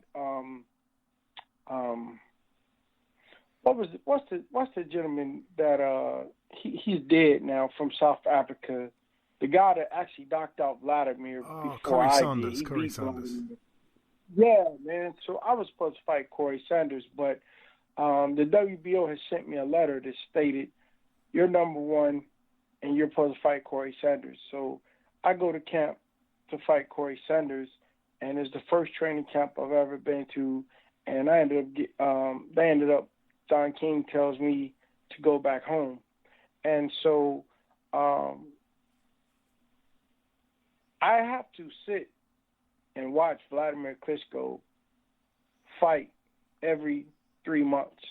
on television while I sit on my sofa. They tell me I can't fight. I can't have no tune-up. If I do anything other than fight for this world title, even though I gotta pay these sanctioning fees, that they're gonna remove me from being able to fight for this title. So I just train every day, 6 days a week, like I was getting ready for a title fight, man. I was going to the gym and I was running, I was eating, I did everything I was supposed to do. So when I get this fight, man, this first time I'm fighting for a world title, and first time I'm in training camp, and like I said, I was in training camp for the first time, but they told me to go home because Corey Sanders didn't want to fight me. So he gave his title up to go fight Vitaly Klitschko, which made more sense financially for him, but I wouldn't have gave up no title. But anyway, he didn't want to fight me, got arrested. So I'm waiting on Vladimir, and they're letting him fight and fight and fight and fight, and he's getting sharp and sharp and sharp and getting his confidence. I'm just sitting on the sidelines. So when I get the chance to fight him, I have my trainer from Swindon, Patty. Actually, he's Irish, but Patty, he was training me for this fight, and I was just ready, man.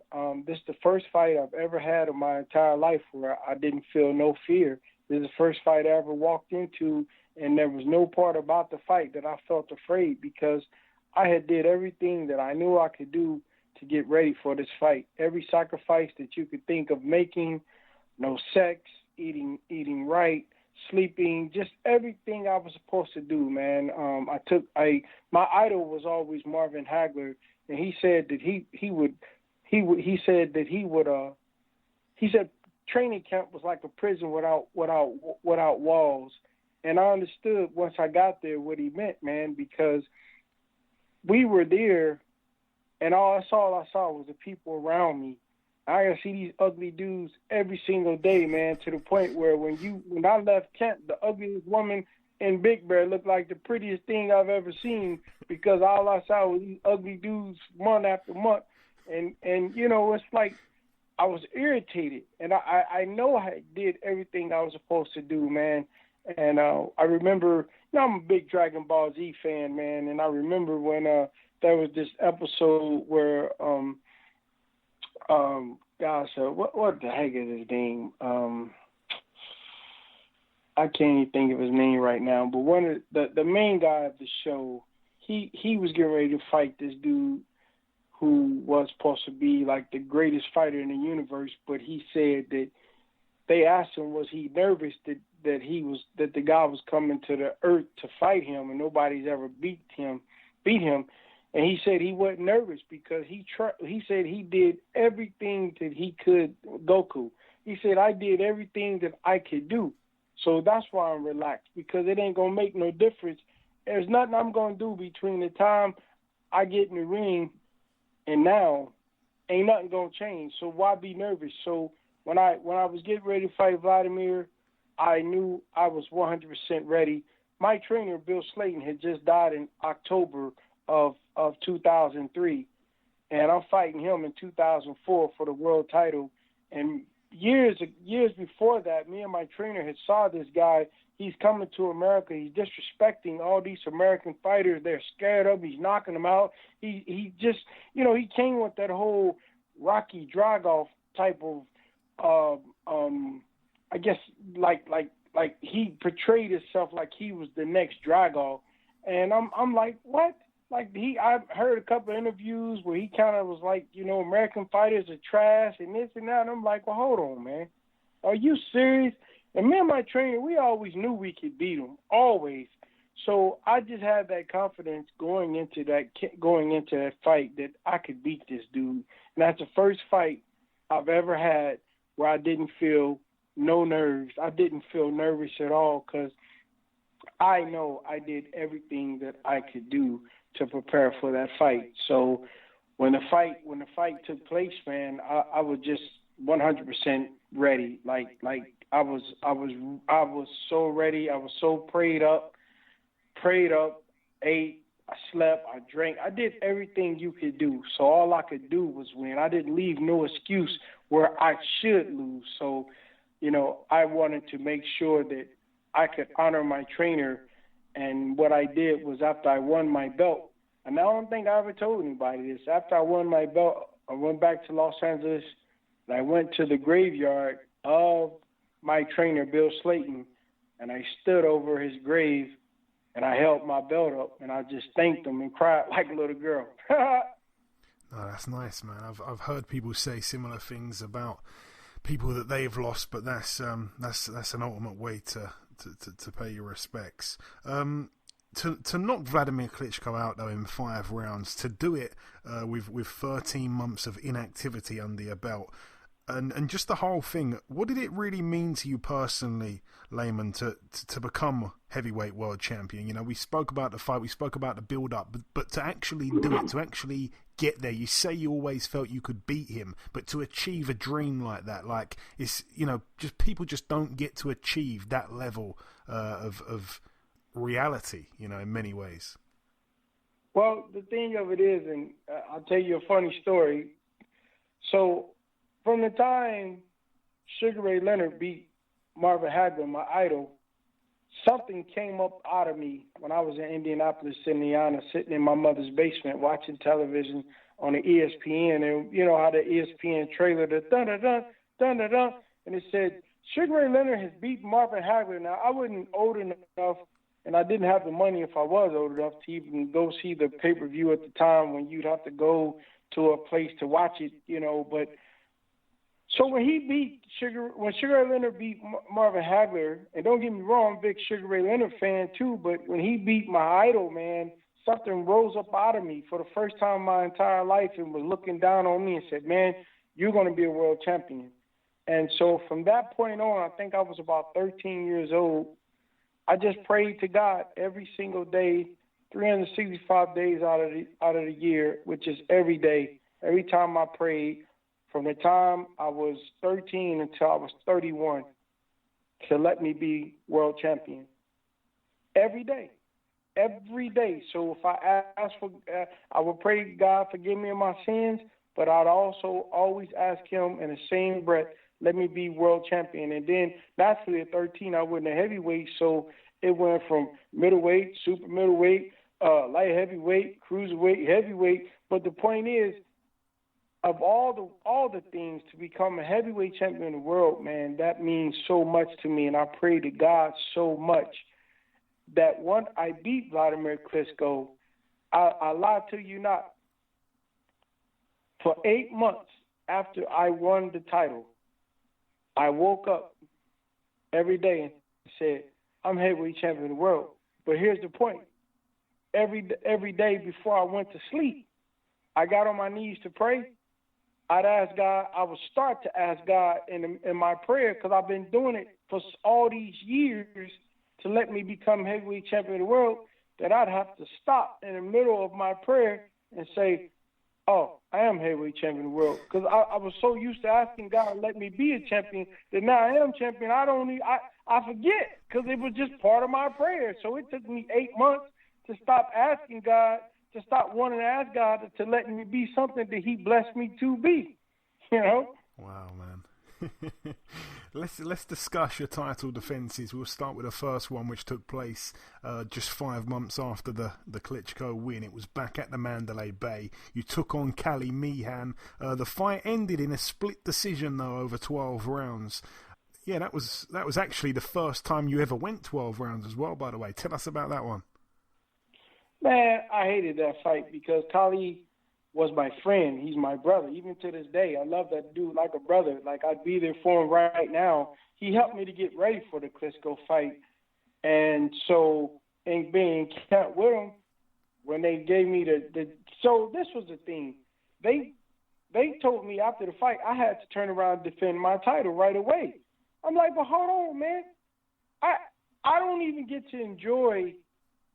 They didn't give me a chance to even get to understand what it was to be a champion. Like I said, I'm still waking up I'm still going to sleep asking God to let me be a champion. Now you tell me I got to defend my title. I don't get to have no vacation. I don't get to do nothing. Like, really?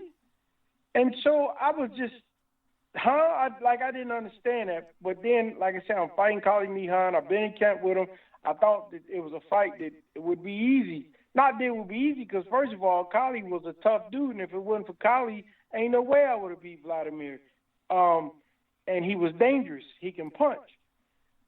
So I knew, and I just thought to myself, as long as I was in shape, I could beat this guy in his business.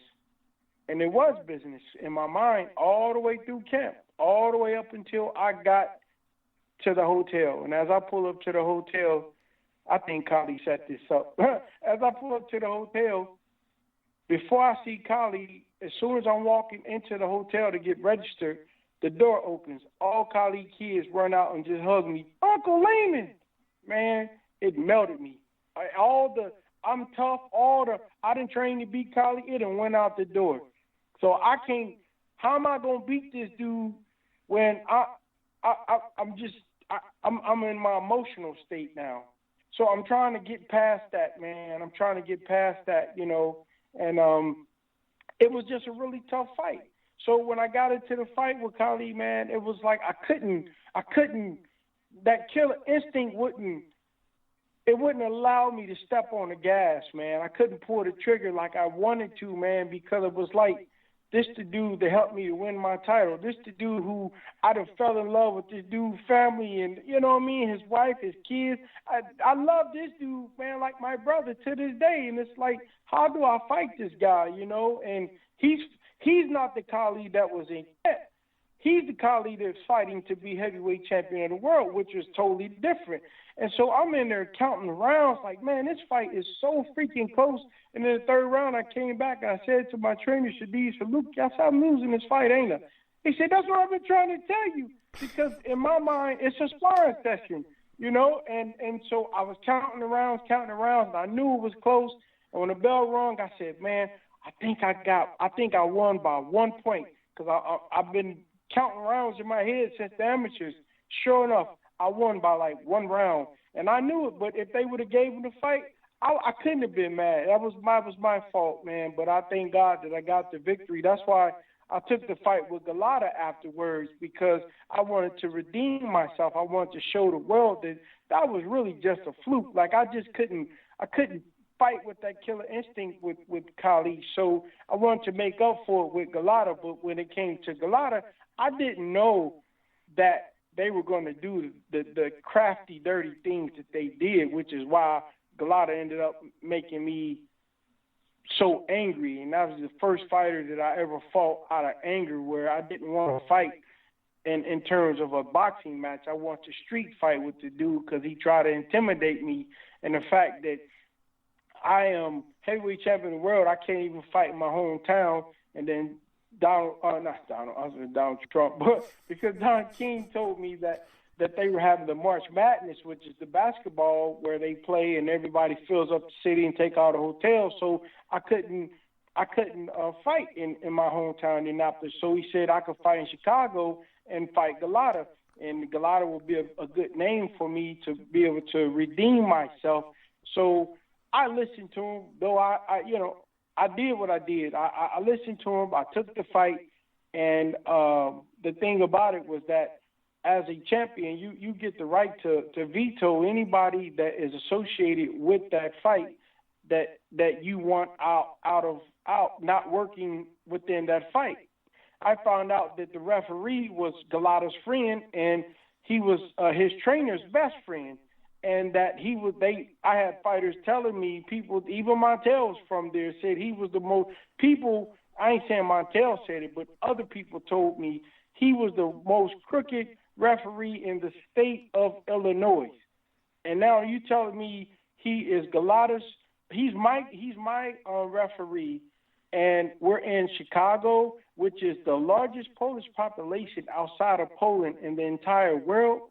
I said, man, look, there's no way I'm going to win this fight if I don't knock this guy out. So then the day before, they asked us to go to this interview early in the morning. Now, mind you, I've been training on West Coast time, Pacific time, so I'm 3 hours behind. So I got to be there like 6 in the morning, which is 3 o'clock in the morning in LA. So I'm tired as heck.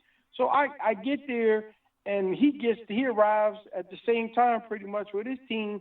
And then they're going to say the room is too small for anybody from the team to come in. So you two just come in, because we got all these cameras that's hooked up around the world, the satellite feed for them to ask you questions. So me and him go in this room, and it's just the two of us. It's early in the morning. I'm tired, and so the interviewer says, "Well, I'm gonna start with you, Galata, Mr. Andrew Galata. What does this mean to you to be fighting in your hometown, and with all the Poland watching? What are you gonna do in this fight?" Man, this fool jumps up and runs over and stands over me like he was gonna hit me, and start pointing his finger in my face, talking about, "I'm going to knock you out." And I'm looking at this fool like, are you stupid? Do you know I'm from the hood? Do you know I got 10 dudes outside this door with guns will kill you? You know what I mean? If I don't kill you while you playing with me, you don't play with a grown man. And I'm angry because I'm tired. You know what I mean? Like, dude, first of all, I'm fighting you in your hometown. Second of all, you with my mandatory, so I'm doing you a favor, and this is the way you gonna repay me. And then third, this referee, they telling me I can't remove him out of the corner, like he's the only referee in the state of Illinois. So I'm already irritated with this dude, man. And so then the next day, me and this guy, we get to the arena. I'm in the arena. Everything is cool, and I'm getting ready to walk out the tunnel to go out into the ring. As I'm walking out the tunnel, for the first time in my entire life, I ain't never seen this on no movie. I ain't never even thought about this. Somebody opened the roof on the arena, and it's raining, except it ain't rain. It's all the Polish people standing over the tunnel spitting down on me like I'm a fucking dog. Wow. Excuse my spitting on me. Now, number one, you're not my mandatory. I'm doing you a favor. Number two, you done jumped in my face and you're trying to intimidate me the day before the fight. Number three, you got your best friend in the corner working the fight, and he's the most wicked, the most crooked referee. And number four, these people are spitting on me. Man, if you saw my team, they trying to cover me and hurry up and get me into the ring because these people are spitting on me. I've never seen that or even heard of that. So when I get into the ring, I'm so freaking mad that I'm shaking. Like I don't even care about boxing no more. Y'all could have that title. I'm killing this dude right here. And so when the bell rung, I just ran across the ring, man, and he made the one mistake every fighter that's ever made, with the exception of 18, because I tore my knee. He tried to stand right there in front of me and fight. I'm not Riddick Bowe. I'm not Mike Tyson. I'm Lamon Brewster. And any man who tries to fight toe-to-toe with me has always got knocked out on the street and in the gym. And so he found out the hard way. And, they say you shouldn't fight on emotion. You fought. I'm not going to say boxed. You fought on emotion that night there. And it worked for you. You obviously, you broke a record as well that night. Tell us about that. 53 seconds? Yeah, man. And I joke because I say it could have been faster, but he had to get back in the ring after the second time I knocked him down. He fell out the ring. So if he would have not fell out the ring, it would have been quicker. The fastest knockout in the heavyweight championship title fight. And so that means a lot to me because when I was in Las Vegas training for this fight, my wife was pregnant, and she would take my kids to school, but they start running a trailer about the fight. And so instead of dropping my daughter off instead of dropping my daughter off and then going to the, I don't know if that was my son. No, it must have been So, okay, that was my two kids. So she dropped off my two children on the next street over at the school, and she would normally go to the gym. And instead of going to the gym, she decided just to come back home. And she had a car that, was the FX35 that's pretty distinctive, so you could hear the engine. Come to find out, my neighbors, they saw me on television advertising for this Galata fight, and they knew that I was out of town. And it's funny because the day I was packing up to leave, I saw one of the dudes walking down the street. And I had never seen him on our block, but I didn't think nothing of it. And so she come back to the house and started going to the gym after she dropped off my two kids. And she walks into the front door, and thank God we had the chime on the door, and it beat. I don't know how many people it was, but they were in the house. They were in my back. They were in the back of my house. They were in my room. They stole our wedding rings. They stole some guns. They stole I don't know what all they took. I don't even care. But when that happened, my wife called me, and she was screaming, and I was in Las Vegas training, and I just immediately, even with my hand wraps on, I just ran to the hotel, to the airport, and just bought a ticket, because it was just a straight flight from Las Vegas to Los Angeles. And I get there, man, and by this time the policemen came and all that, man. I go around and speak to the neighbors, and they trying to act like they don't speak English. I know it's you, because the footprints lead from the back of my house all the way to your house, and I don't have an alley, and I got a 16-foot fence in the back. So I prayed to God, and I said, God, if you don't let me win this fight, I'm gonna kill these dudes. Like I'm really gonna kill these dudes. I'm gonna throw my life away, because I'm gonna murder these guys, because my wife, like, to hear that scream and to hear her cry, just the fear that she had, because anything could have happened to my wife. I had to go back to camp after that, man. So I had so much going into this fight with Galata that it was emotional. So I had that on top of everything I explained to you. So, man, God is good. That's all I can tell you, brother. Wow, that's incredible, man. To think that you had all that going on, and all the rest of it, like you mentioned before, the 3 or 4 things to go out there and break that record. That's amazing, Lamon. But getting on to your third title defense, obviously this time you had to travel to Germany. On a Wednesday night, September 28th, 2005, you took on Luan Krasniqi. You won the fight by TKO in round 9. You had Krasniqi down in the 8th round as well, of course. However, at the point of the stoppage, you were behind on all 3 of the judges' scorecards. Tell us about that one there, coming to Germany. Well, number one, Don King wanted a white heavyweight champion. And Krasniqi knew he was fighting me before, like 2 months before I even knew I was fighting him. And I didn't get all the time that I needed to train for him, which, it's cool. But when I fought Krasniqi, I had got in good enough shape to fight this guy, and I knew I wasn't going to win on a decision. I never went over there to win on a decision. I figured out something about me versus other fighters. And I figured out something about the art and science of boxing.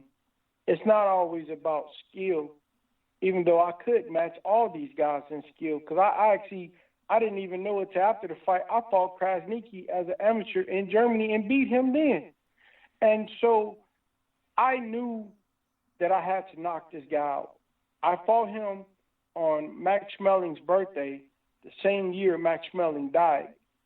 And I knew without a shadow of a doubt, coming to Germany, fighting the first ever mandatory German challenger since Max Schmeling knocked out Joe Louis, I knew there was no chance that I was going to win. And then Don King would have got his white heavyweight champ. So I knew going into this fight it was life or death. And I wasn't ready to give up my title. So when I went out there, I went out there with the intention on knocking him out, just like I did with Vladimir Klitschko, just like I did with Andrew Galata. I just went out there to knock him out. I didn't feel like I needed to show skill. I didn't feel like I needed to win rounds. I didn't care about winning rounds or none of that. I cared about getting him into the deep water and making it personal. Do you want it because it's in your heart, or do you want it because of other people giving you praise and fame? Like would Donald Trump want to be president if it meant he wouldn't be famous? No, he wouldn't. But the point is this, with fighting Krasniqi in his backyard, and I'm the champ, on Max Melling's birthday, the same year that he died, I knew there was no chance that I was going to win. So I went out there and gave it everything I had, and I came up with the victory. And what was it like really to travel to Germany, obviously, as a heavyweight world champion? It's obviously a long way from home, and, you know, they love their boxing out there. Was it a good experience traveling there, or not so much? No, it was great, man. Everybody was great. Everybody treated me wonderful, man. I loved it. That was really, like, I told people for years, I said, outside of America, up until that point, if there was any place in the world that I wanted, that I could see myself living, it would have been Hamburg, Germany. Like, it was just great, man. I love that place. Oh wow! So it left a lasting impression. Moving on to the next one, we now get here 7 months later. You're back in the ring. This would be your last fight as a world champion. You box in Cleveland against Sergei Liakovic. Liakovic was down in the 7th round. He got back up but managed to win unanimously over 12. Tell us about that one there. I'm guessing not your happiest fight to look back on. Well, no, man. That was actually the fight that ended my career because and it was, you know, it was my fault, and I'll tell you why. Because with my wife being pregnant with our third and final child, I decided living in Los Angeles was getting pretty scary because everywhere I go, people give me this attention, and I got cops pulling me over, not to even give me a ticket, but just to ask for my autograph and donations to their balls and charities and whatnot. And it just got too much for me. So I told my wife, I said, listen, I'm going to switch trainers. I'm going to go down to Florida and train with Buddy McGirt. And, you know, you're pregnant. I want you to be around the family, my mom and my grandmother and everybody. And that way I will have some peace while I'm away from you. And so we moved back to Indiana, but then I went down to Florida. But, you know, when a woman is pregnant and when she eat, you eat. So I gained so much weight, man. And I was like 310 pounds, as a matter of fact. And I went down, and I was in Vero Beach, Florida, and Buddy McGirt. I was down there training with Buddy, just trying to get used to him, try to gel with him to see if we was compatible or whatnot to work together. And Don King heard that I was in town. I was in Florida. So he was in Boca Raton, which is 2 hours south of Vero Beach. So he asked me if I'd drive down. So me and a partner of mine, we drove down there. And then when he greeted me and everything was cool. But then instead of letting me leave, which I was ready to leave, he asked me if I would stay over. He said, let's have a barbecue. Let's spend some time. All right, cool. I'll leave the next day. So stayed over.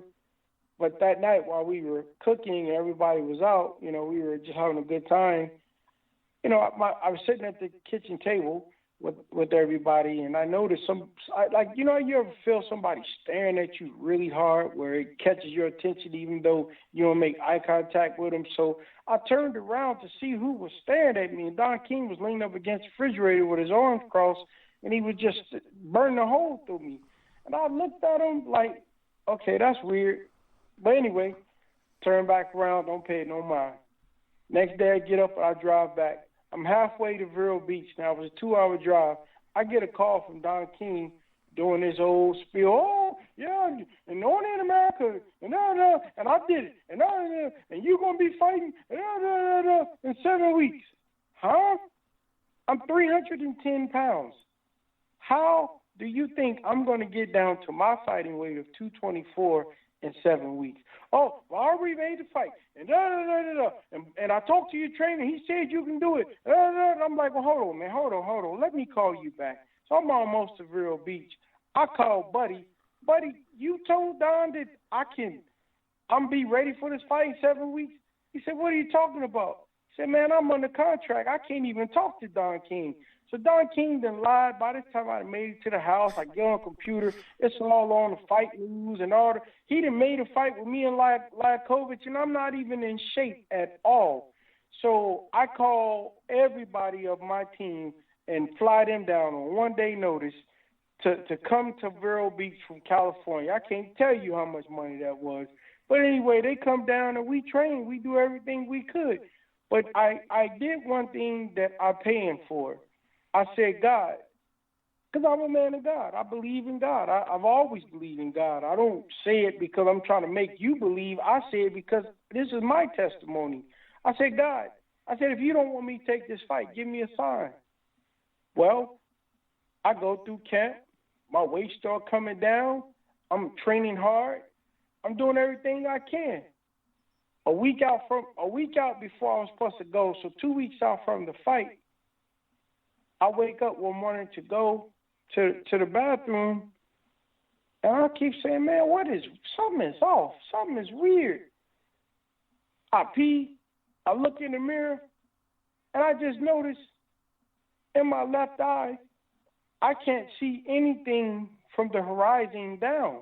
Like, I can't see. Like, if I look straight out, anything below looking straight out, I can't see. In my left eye, I'm blind. But I just took the eye exam the day before, and I was by my mother at his house, and I'm fighting this dude that I know I can knock out, and I'd have gotten enough shape where I know I can kill this dude. So instead of remembering the prayer that I said, God, I was thinking he would just do it like the sign that he would show me. I thought it was going to be like a week or two, not at the end of camp, because I should have pulled out a fight. But I called my best friend, who I haven't seen since I was in the locker room of that fight, and I asked him, I said, hey, man, I can't see. He's like, what? And I explained to him. He said, well, man, don't worry about it. You know, you're going to knock this dude out. And I knew I could knock him out, man. Whatever. But anyway, so I called my strength trainer. Same thing. But I didn't tell Buddy, because I knew Buddy would have stopped it. And like I said, I wanted to get my mom at his house and this and that. And so I took the fight, man. And it was crazy. On the way there to the fight, for the first time and the last time in my entire life, I had a dream. And on the plane, on the way to the fight, I had a dream that the plane crashed. And I woke up after the plane crashed, and I was still on the plane. And I was, like, freaked out in my mind, like, okay, this ain't good. But then when I got there, you know, I just went through my routine, man. Just, you know, I'm cool. I know I can beat this dude. I ain't worried about it. But when I walk into the ring, I get in the ring. As I step through the ropes, when I dip my head under to go through the ropes, something came over me. It said, I got a bad feeling about this. And when I stood up after I dipped down, I didn't know what else to do. So when he came to the ring, I mean, when I came naturally last, but the point is, when the fight started, I had said, well, I'm going to start off slow. You know, my eye, I'm going to get the feel of it, whatnot. I don't know what it, you know, and it's crazy because he was afraid of me. You can watch the fight. He wouldn't do anything in the beginning, but I'm relentless Lamon Brewster, and the people start getting restless. I didn't want nobody booing me, so I'm like, okay, well, you know, I was going to box this dude and then maybe pick it up, but as the crowd started getting restless, I went and threw a punch because he ain't throwing no punch yet. So I threw a punch, and then he threw 2 punches back. I slipped right, and then I slipped left. Okay, so crowd got quiet. Then I'm moving around again because the dude, I guess he want me to pursue him, but I wanted him to pursue me. But the point is this. So after a while, the crowd got restless again. So I throw another punch, trying to show the crowd that I'm trying to make the fight. You know, I ain't coming here to stink up the place. So I throw a punch again. I slid right, but instead of slipping left, I pulled back. And when I pulled back, the end of his glove, the very tip of his glove, the very, very tip of his glove, hit the bottom of my left eye where I was blind, and I went completely blind within the first minute of that fight. Whenever he threw the second jab, and the jab didn't even hit me. Again, it was the end of his glove that barely touched my eye, and I lost all sight in my left eye. And from that point on, man, it looked like somebody had put a veil, like a golden veil, over my eye, and then took a red spray paint and just went down the middle. I guess that was the blood, and I guess the gold was the lights. I'm not sure, but the point is this, man. It threw off my depth perception. So then as I'm fighting, the pain started coming in. It felt like a fat man was standing on my eye. Like if you pull my eye out and set it on the table, and you had the vein that ran to the brain, and you sprinkled some salt on it, and he had some steel-toe boots, and he weighed about 400 pounds, it felt like he was standing on it. And so I'm fighting this pain, and I'm trying not to let him know that I'm in pain.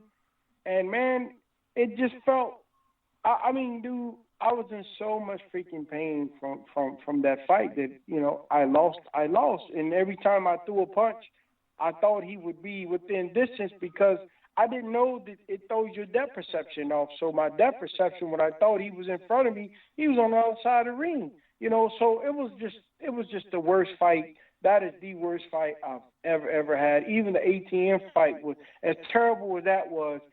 This fight, man, I take that over. I take the ATM fight with that pain over this fight because when it feels like somebody got an ice pick and they pushing from the back of your head, pushing out forward through your eyeball, that's what it felt like through the whole entire fight, man. But, when your adrenaline is up, man, and you really want to win, I want to hold on to my title, he won the fight, man. It is what it is. So that's all I can say. He beat me. And after that, you were out of the ring for a period of 15 months before jumping right back into a world title fight against a man you knew very well, Vladimir Klitschko. This time, though, you had to travel to Germany for the fight. This time, Klitschko would ultimately get his revenge. You retired on your stool after 6 rounds. Tell us about that one, Lamon. Man, so this is the crazy part. Now, I just told you about all the pain I went through for that fight, right? So when I got out of the ring, they fly me to California, and the doctor said he didn't cut a nerve in the eye, so all I could do was take his word for it. He's a great doctor. But I had so much pain that I was ready to commit suicide, literally, because I couldn't sit my head up. I've lost this fight, and I'm in a pain. They saying the pain that I'm experiencing is not associated with the type of surgery that I had, to the point where, and it's even documented, they sent the best. He was the second. He was a number one pain surgeon. He was a pain. He was a pain doctor to prescribe pain medicine, and he was supposed to be like the best in California. They sent him down from Sacramento to see why I'm in this kind of pain that I shouldn't be having. And they telling me that they don't know when this pain going to go away, if it's going to go away. They not even telling me why I even have this kind of pain, because, again, the type of surgery I had I wasn't supposed to have that kind of pain associated with it. So I'm at the point where I'm on all these drugs. They had me on morphine, and I got pictures where even on morphine I'm in pain. Like I got tears coming down my eyes even in my sleep. They got ice packs on my head, even with the morphine drip in my arm. Now this went on for months and months and months and months, to the point where I looked out the window so many times, and I would have jumped out the window if I could, because I couldn't live with this for the rest of my life. Are you crazy? So eventually the pain subsides, and I am released from the hospital. when I'm coming out of the hospital, I remember like yesterday, I'm in a Marina Del Rey parking lot, about to get in the car. My phone rings. It's Vladimir Klitschko people talking about they want to fight me. I'm like, huh? Like, dude, I just almost lost my sanity. I said, listen, I'm in the parking lot of the hospital that I've been in for months and months and months and months. So at least let me have a tune-up. They say, well, how much can I pay you not to have a tune-up? Huh? What do you? So I knew there was no way on earth that I was going to ever be able to fight for a title because the Klitschkos controlled the heavyweight boxing division. They didn't want a black dude from the ghetto. You know, he's a gold medalist and doctor. His father was Mr. Chernobyl, general, whatnot. But so I took the fight because I knew that was the only opportunity I was going to get. I knew I had a puncher's chance, but my depth perception was so off. I was so rusty. I didn't get to have a tune-up. I ain't fought since the Civil War. So when people brag about, oh, well, you lost to Klitschko, well, hold on. Klitschko got carried out of the ring. And Klitschko was active when we fought. Now, I had not been in the ring whatsoever. Yeah, he beat me, but he didn't knock me down. I didn't get no 8 counts. He didn't even stagger me. I did none of that. I was rusty. He beat me because I was freaking rusty. So, of course, he supposed to win a fight because if you let a dude that went through what I went through come back and beat you without a tune-up, then you are the worst fighter ever. But the fact that he won, and I told people even when I beat him that night, Vladimir is a very good fighter, and if he keep on, if he get back, everybody will beat him. I mean, he'll beat everybody but me, and that's what he did. He beat everybody. And me and Vladimir know. If I would have been right, he know who would have won that fight. But I wasn't right, man. I mean, listen, I was, when I tell you rusty, dude, I was so freaking rusty. And like I said, they wouldn't allow me to get a tune-up fight, so I already knew what that was about, man. So I don't feel bad at the end of the day. I got to take care of me and my family.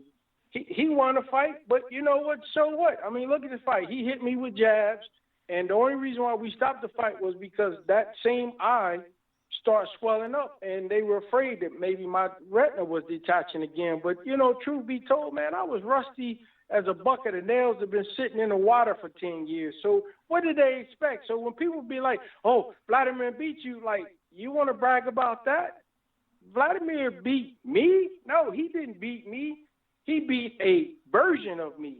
I wasn't at my best at all. And anybody with eyes would know that. If you knew how many months I was in hospital and how much pain I went through, and then they wouldn't even allow me to have a tune-up fight, really? Come on, man. If you want to brag about him beating me, okay, well, hey, that's your man. Do you? And again, after that fight, you're out for 13 months, so you were quite inactive towards the end. And you came back, you beat Danny Bechelda, you become the quickest man to stop him. Then 7 months after that, you did something that, in my opinion, Lamon, you didn't have to do. You came to Germany, you beat Britain's very own Michael Sprott. We don't forgive you for it. Why'd you do that to him, man? Well, I did knock him out, but I tried to knock him out. I would have knocked him out, but he wouldn't fight with me. He tried to box with me. But Michael Sprott was a very good fighter. I know he would be good to my name. I know he would be a fighter that if I was in shape that I could beat and get the rust off for me to try to get myself back on track. And so that's what I did, man. You know, I believe in order to be a world champion, you got to travel the world. I don't believe if you call yourself a champion, but you only fight in your country, man. That's nonsense. Yeah. And yeah, your win against Michael Sprott would be the final win of your career. You did box twice more, but you came up short on both occasions. The first to a Nigerian fighter by the name of Benga Olukum, I believe it was, via a unanimous decision over 8. Yeah. And then your final fight against... That was my fault. Go on, sorry. No, I'm saying that was my fault because I felt like I could just box this dude. I didn't even try to knock him out because I wanted to get the rust off of me before I try to step up in competition. So I went out there and I boxed him, And I thought I did enough to just win a close decision, but they gave it to him, and so I can't complain. They gave it to him, you know. And then when I got the fight, against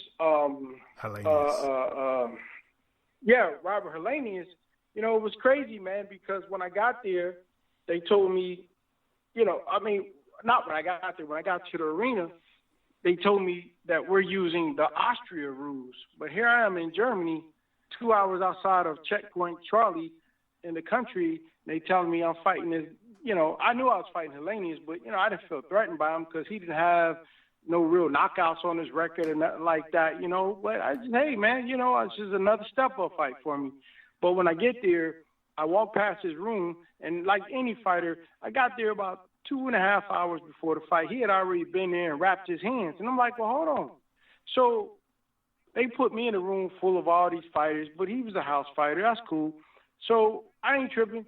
But then I say, it's okay, let me send somebody to watch him wrap his hands, and then they send somebody to watch me wrap my hands. They say, well, we're using the Austria rules. I'm like, Austria? I ain't never even heard of fighting in Austria. And it's Germany anyway. What do you mean Austria rules? Where they say that there is no glove inspection. And he had already wrapped his hands before I got there, which means the only way he wrapped his hands 3 hours before a fight would be if he's waterlogging. And it's funny because that morning, I lie to you not, that morning, my phone rang in a hotel room. My wife answered the phone because I don't talk to people on the day of the fight because I don't want to be impressed by what they may have to say, good or bad. So to make a long story short, my wife say, okay, and then put the phone down. But she kind of looked at me, and I ain't want to ask her. But I'll get back to that. So anyway, they give me my gloves, which are these hand-down gloves, and they watch me get my hands wrapped. But yet they wouldn't allow me to have anybody to watch him get his wrapping. He got his own room, and his door been shut for 3 hours. So I knew something was up. But, you know, I'm Lamon Brewster. I believe in God. But anyway, because at first I wasn't going to fight, but then they threatened me. They said, if you don't take this fight, you're going to have to find your own way back from this venue to the hotel, from the hotel 2 hours to Berlin, and then you got to get your whole crew, including your wife, back to America, and we're going to sue you. I'm like, huh? I said, man, you know what? I talked to my trainer, and I just felt like, you know, if they didn't want me to fight, then they should have fought for me. I'm a dog. I'm not going to turn no fight down. I don't fear no man, even if they are doing dirty tactics. I didn't care because I know if I hit him, he's going to go to sleep. Plus, I looked at his record. He ain't never stopped nobody, really. Like, his record, he didn't have no stoppages. But the point was this. We get into the fight, man, and I lie to you not, man. Now, I know a lot of people always try to make excuses, but here's the thing. If I make an excuse, then I'm lying. And I know I'm going to stand before God and I'm going to be judged. I ain't going to say every, but I'm going to say after like the second round, in the beginning of the round, whenever he threw like the first punch, whether he really hit me or not, he must have had something on his gloves because I would see white. Now notice, if you're a fighter and you get hit with a shot, you would see darkness and you see stars. My eyes would go completely white, both of them. So he had something on his glove. And then his glove was so freaking hard, I know that it was something in his gloves. But you know what, man? What am I going to say? Oh, stop and check his glove? No, look, everybody was for this man to win. And I know that. As a matter of fact, I had some of his own people tell me that they did do some wicked things in that fight for him to win. Whatever he had in his glove, it cut my eye. I have no vision in my eye because of it from this day. And so my wife told me afterwards, she said that phone call, somebody called the room and said, tell Lamon to be careful. They're going to try something sneaky. And when I got into the mirror, after I got out of the ring, I noticed I had slits across my eyelids. Now, as a fighter, we cut on a bra of our eyes, but it looked like somebody took an X-Acto knife and literally slit my eyelids. And so whatever it was he had in his glove, that's what cut my eye. It cut my cornea, and it cut my iris. And when my eye healed, it fused together, and I lost my vision. I went to Dr. Robert Corns of Beverly Hills, and he's been a fight doctor for over 40 years. He used to do all the fights at the Forum on I think it was a Tuesday night fights, whatever it was. But he said, in my 40 years of boxing, these cuts are inconclusive with boxing. I said, well, what do you mean? He said, you didn't get these cuts from boxing. So I called them, and they said that I did it to myself. And I told them when I got out the ring, which is why they stopped the fight, I couldn't see, and I said something was wrong with my eye. They're going to say I cut myself. Like, who would make themselves blind? Like, who would do that? I got to live my whole life, the rest of my life, with one eye. I can't play football with my kids, baseball. I can't do anything. Even when I shake people's hand, I got to put my hand out first so that I can make sure that I don't miss their hand because my depth perception is so off. So, yeah, he wanted to fight, but you want to win so bad that you would actually risk taking a man's vision or taking his life. And so he wanted to fight, which ended my career. So here we are. It's hard to listen to. That's absolutely appalling, actually. You retire in the end, obviously, Lamon, with a record of 35-6, winning 30 by knockout. I want to ask you this because we're coming down to the last few questions here, obviously. What have you kind of been up to during this time? Obviously, it's been 10 years now since you retired. What keeps you busy? I work for Al Heyman. And I train people, and I teach the art of punching. Like, I teach the art and science of how to actually throw a punch using your entire body. I teach I break down styles because I've for martial arts, man, I've studied so many different styles and ways of fighting, and I've studied boxing my whole entire life. But I started a nonprofit organization called Brewster's Place. It's Brewsters.place, www.brewsters.place. And what I do, man, is I try to teach life through boxing. I try to teach people life skills using boxing because life is a fight, and there's so many people that suffer from mental health issues, man, whether it's being bullied, whether it's lacking confidence. And instead of teaching them how to fight, I teach them how to fight in life because I could tell you what every punch means to life. And the world is the boxing ring, and the boxing ring to a fighter is the world. So that's what I teach people, man, because the thing is, schools don't teach us about how to actually make it in life. You know what I mean? Like, they don't arm you with the necessary skills that you should learn unless you go and pay a college like $50 to $100 million a year to go to college, which you shouldn't have to do. And so for every child who don't have a father, for every young man who just needs somebody to help lead them in the right way, positive, to help them make that decision that we all have to make in life, whether you're a woman, whether you're a man, whether you're a girl, whether you're a boy. I teach you life skills, but I teach you what your fists mean in life. So now if you understand how to fight, then you know how to win in life because they're the same thing. There's no difference. So life is harder because if life knocks you down, you can't get up. But in boxing, you can get back up and go back at it. So what I do is I teach them how to fight and teach them the affirmations of what these punches mean to life. So now when they're in the world, they can see life as a fight.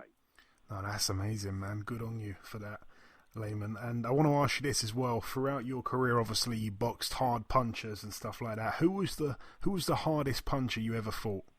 Can be inspiring. My mama. My mama. Are you crazy? Don't nobody hit harder than my mama.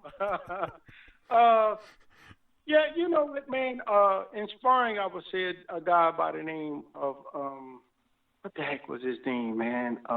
Lionel Butler. Oh my gosh, that dude, man, he's like the Incredible Hulk, the way he punched, man. And so I would say Lionel Butler in the sparring, but then in a fight, I would probably say Vladimir Klitschko. Vladimir could punch, he could punch, and the thing is as a fighter, I had the mentality that pain didn't matter to me.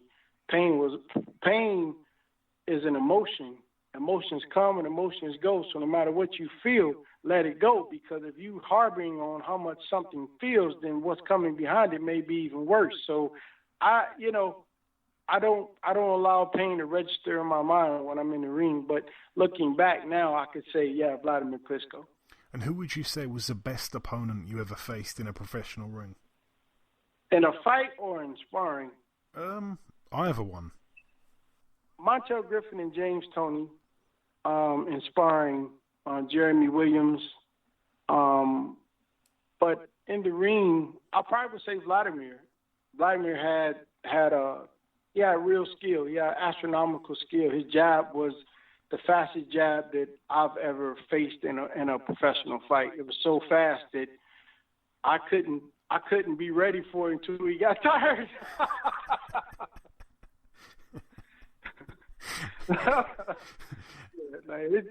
His jab had something extra on it. He was extremely fast for a big man. He got retarded speed and strength. So yeah, I would say Vladimir. And I want to ask you this. Is there anyone you wish you'd have had the chance to fight, but you didn't get the chance to? You know, man, I have been asked that question, and I have to give the same answer, man. No. There's nobody that, because I'm a fan of boxing, so everybody in boxing I'm a fan of. And it's like, I can't be a fan if I beat you. So, you know what I mean? It's like, I don't, man, because I looked up to people like Mike Tyson and Muhammad Ali and all these guys, man. So no, I never had no dreams of fighting anybody. I just wanted to be heavyweight champion of the world, man. All right, I'll ask you this. Do you have any regrets? If you could go back in time and change something about your career, do you have any regrets? I have a million of them, man. Like, I wouldn't have taken that fight with Sergey Liakovich. I wouldn't have risked my eye, but, you know, I trusted my people around me, but I didn't realize that they were in it for the money. Like, of course, they're going to tell me I could win, because if I didn't fight, they weren't going to get paid. So naturally, they're going to tell me to fight, and that's why I told you I haven't seen my so-called best friend that I've been friends with since the 5th grade. I haven't seen him since the locker room of when I lost to Sergey Liakovich. Wow. I want to ask you this as well. What was your favorite win of your career? It's got to be the first fight with Vladimir. It's got to be, surely. Well, yes and no. It's tied. I would say it's tied with Galata because of all the emotional stress that I went through for that fight, man. You know, my wife comes from Tennessee. I come from Indiana. We both in California with no family and my kids, and then I'm breaking in my house and me having to go back to camp, man. It just, like, that was just really, really hard on me, you know. But then Vladimir, because again, that's why I said a tie, because they didn't let me fight for all that time where I had to sit on TV, had to sit and watch him at fight parties and everybody talking about, oh, and look how, and I'm like, wow, man, they letting this dude fight and I can't even fight. And then Don King was going to sign him, and Don King had flown him and his brother to his house and told him he didn't even have to fight me. He was going to just give him the belt if he would have just signed with him. But because Vladimir didn't, then he had to sign with me. So then he had to fight me because he wouldn't sign with Don King. But Don was like, I'll give you the title. You don't even have to fight Lamon Brewster, even though he's a mandatory. I'll just give you the belt. So, yeah, man, you know, beating Vladimir, you know, beating who people said was the best, and being that he went to the Olympics and won a super heavyweight gold medal, and I didn't even get to go to the Olympics, and that was my goal. Yeah, man, beating Vladimir Klitschko was definitely my number one. Him, but like I say, at the same breath, I have to also say Galata. Yeah, Galata, obviously a very satisfying win given the circumstances. And I must ask you this. You mentioned Don King numerous times. He promoted you. You must have a Don King story for us. Man, I got so many Don King stories, man. So when I was going to fight Nate Jones, well, first of all, because I didn't sign with Don King from right out the amateurs, he was mad at me. So when I finally came over to him, he told me he was going to throw me at the bottom of the barrel He didn't give me no signing bonus. I'm probably the only fighter that ever won a world title that never even got a signing bonus from his promoter. And so he told me that I had to fight my way up to the top, and he was going to throw everybody at me. So I knocked out everybody he threw in front of me, including his top fighter, which was Nate Jones, the dude that beat me to go to the Olympics. And so I said to Don, because he was only paying me, I think only made like $3,000 for this fight. And I'm like, but hold on, man. I've had fights that weren't even on TV and made more money than this. You know, you on this, all you going to give me? My wife is pregnant. I'm in L.A. I don't have no money, Don. Well, I said, but Don, but what if I knock this dude out before the fourth round? Would you at least give me another $3,000? Yeah, okay, yeah. So I have my lawyer draw up the paper, sent it over to Don. Don signs it and sends it back. So lo and behold, I knocked Nate Jones out before the fourth round. I knocked him out in the third round. Afterwards, I get back to L.A. He sent a car for me. They fly me to Vegas in his private plane. He showed me flying over his house, showing his house, and got the limo coming to take me to his house. I get there, I got the paper in my hand, and I wait for him to stop talking. So we at the table, and I'm saying, like, can I have this other money? Because I need this money because I don't have any money. This is all I got is what I just made, which the government's going to take half of that. And this is L.A. and everything's expensive. Make a long story short, I wait for him to take a break. He just a thousandth of a second, I took the paper and I slid it across to him. So then he looks at it, looks at me, put the paper back down, face down, and send it back to, and he pushed it back across the table to me and said, well, I'll just fight it until either you run out of money fighting it or you die. And then immediately afterwards, when I say immediately, I mean immediately afterwards, like not 1 minute, but like 30 seconds later, there was a pile of papers right next to him. He scoots that in front of him, looks at it, and push it over to me, and then tell me he wants me to sign with him, re-sign with him. Now, mind you, I'm still in shock because he ain't gave me no money for a fight that is my first title. I done won the NABO. I'm number 4 in the world now. Like, and I ain't got no money. And I done got this paper. You done signed it. My lawyer wrote it up. And now you telling me that you going to fight until I run out of money or die. And now you got this piece of paper telling me, here, sign all these pieces of paper. And some of them could have been blank. I don't even know it was so many of them. And then going to tell me, no, that was another time. He was actually in Vegas when he started crying, told me he said I was trying to take advantage of him because he was black. And I looked at him like, I'm black. But the point is, I'm like, hold on, Don. You mean to tell me I still got a year left in the contract with you after beating Nate Jones? Now you want me to sign another contract with a year left still for another 5 years? Are you crazy? You know, so, yeah, man, you know, I just went through it. As a matter of fact, because of that, he didn't let me fight for a year. So I sat on the shelf. Oh, gosh. It's always entertaining, I should say, hearing about Don King and his unique ways. I'll leave it at that. My final question to you, Lamon, is you know, mental health is such a big thing. You touched on it as well. You're doing things now to help people, you know, cope with their mental health and stuff like that. Are you a happy man? It's all said and done. The boxing career is behind you now. Are you a happy man in this day and age, 2020? Yes, man. I'm happy. I'm happy. I work for Al Heyman. I got my wife, I got my kids, I got my faculties. A lot of fighters can't spell their names, but I've always challenged myself, man, to have a good vernacular, man, to read, study, and as the Bible says, show myself approved, man. I do my best to try to be the best me I can be, man, to try to be an example for every kid, every young man, every woman who has a dream, has aspiration, man, of trying to do something in their life. That's what I've done. And that's where I live, man. I try to be what I practice what you preach, man. Nothing comes from negative but negative.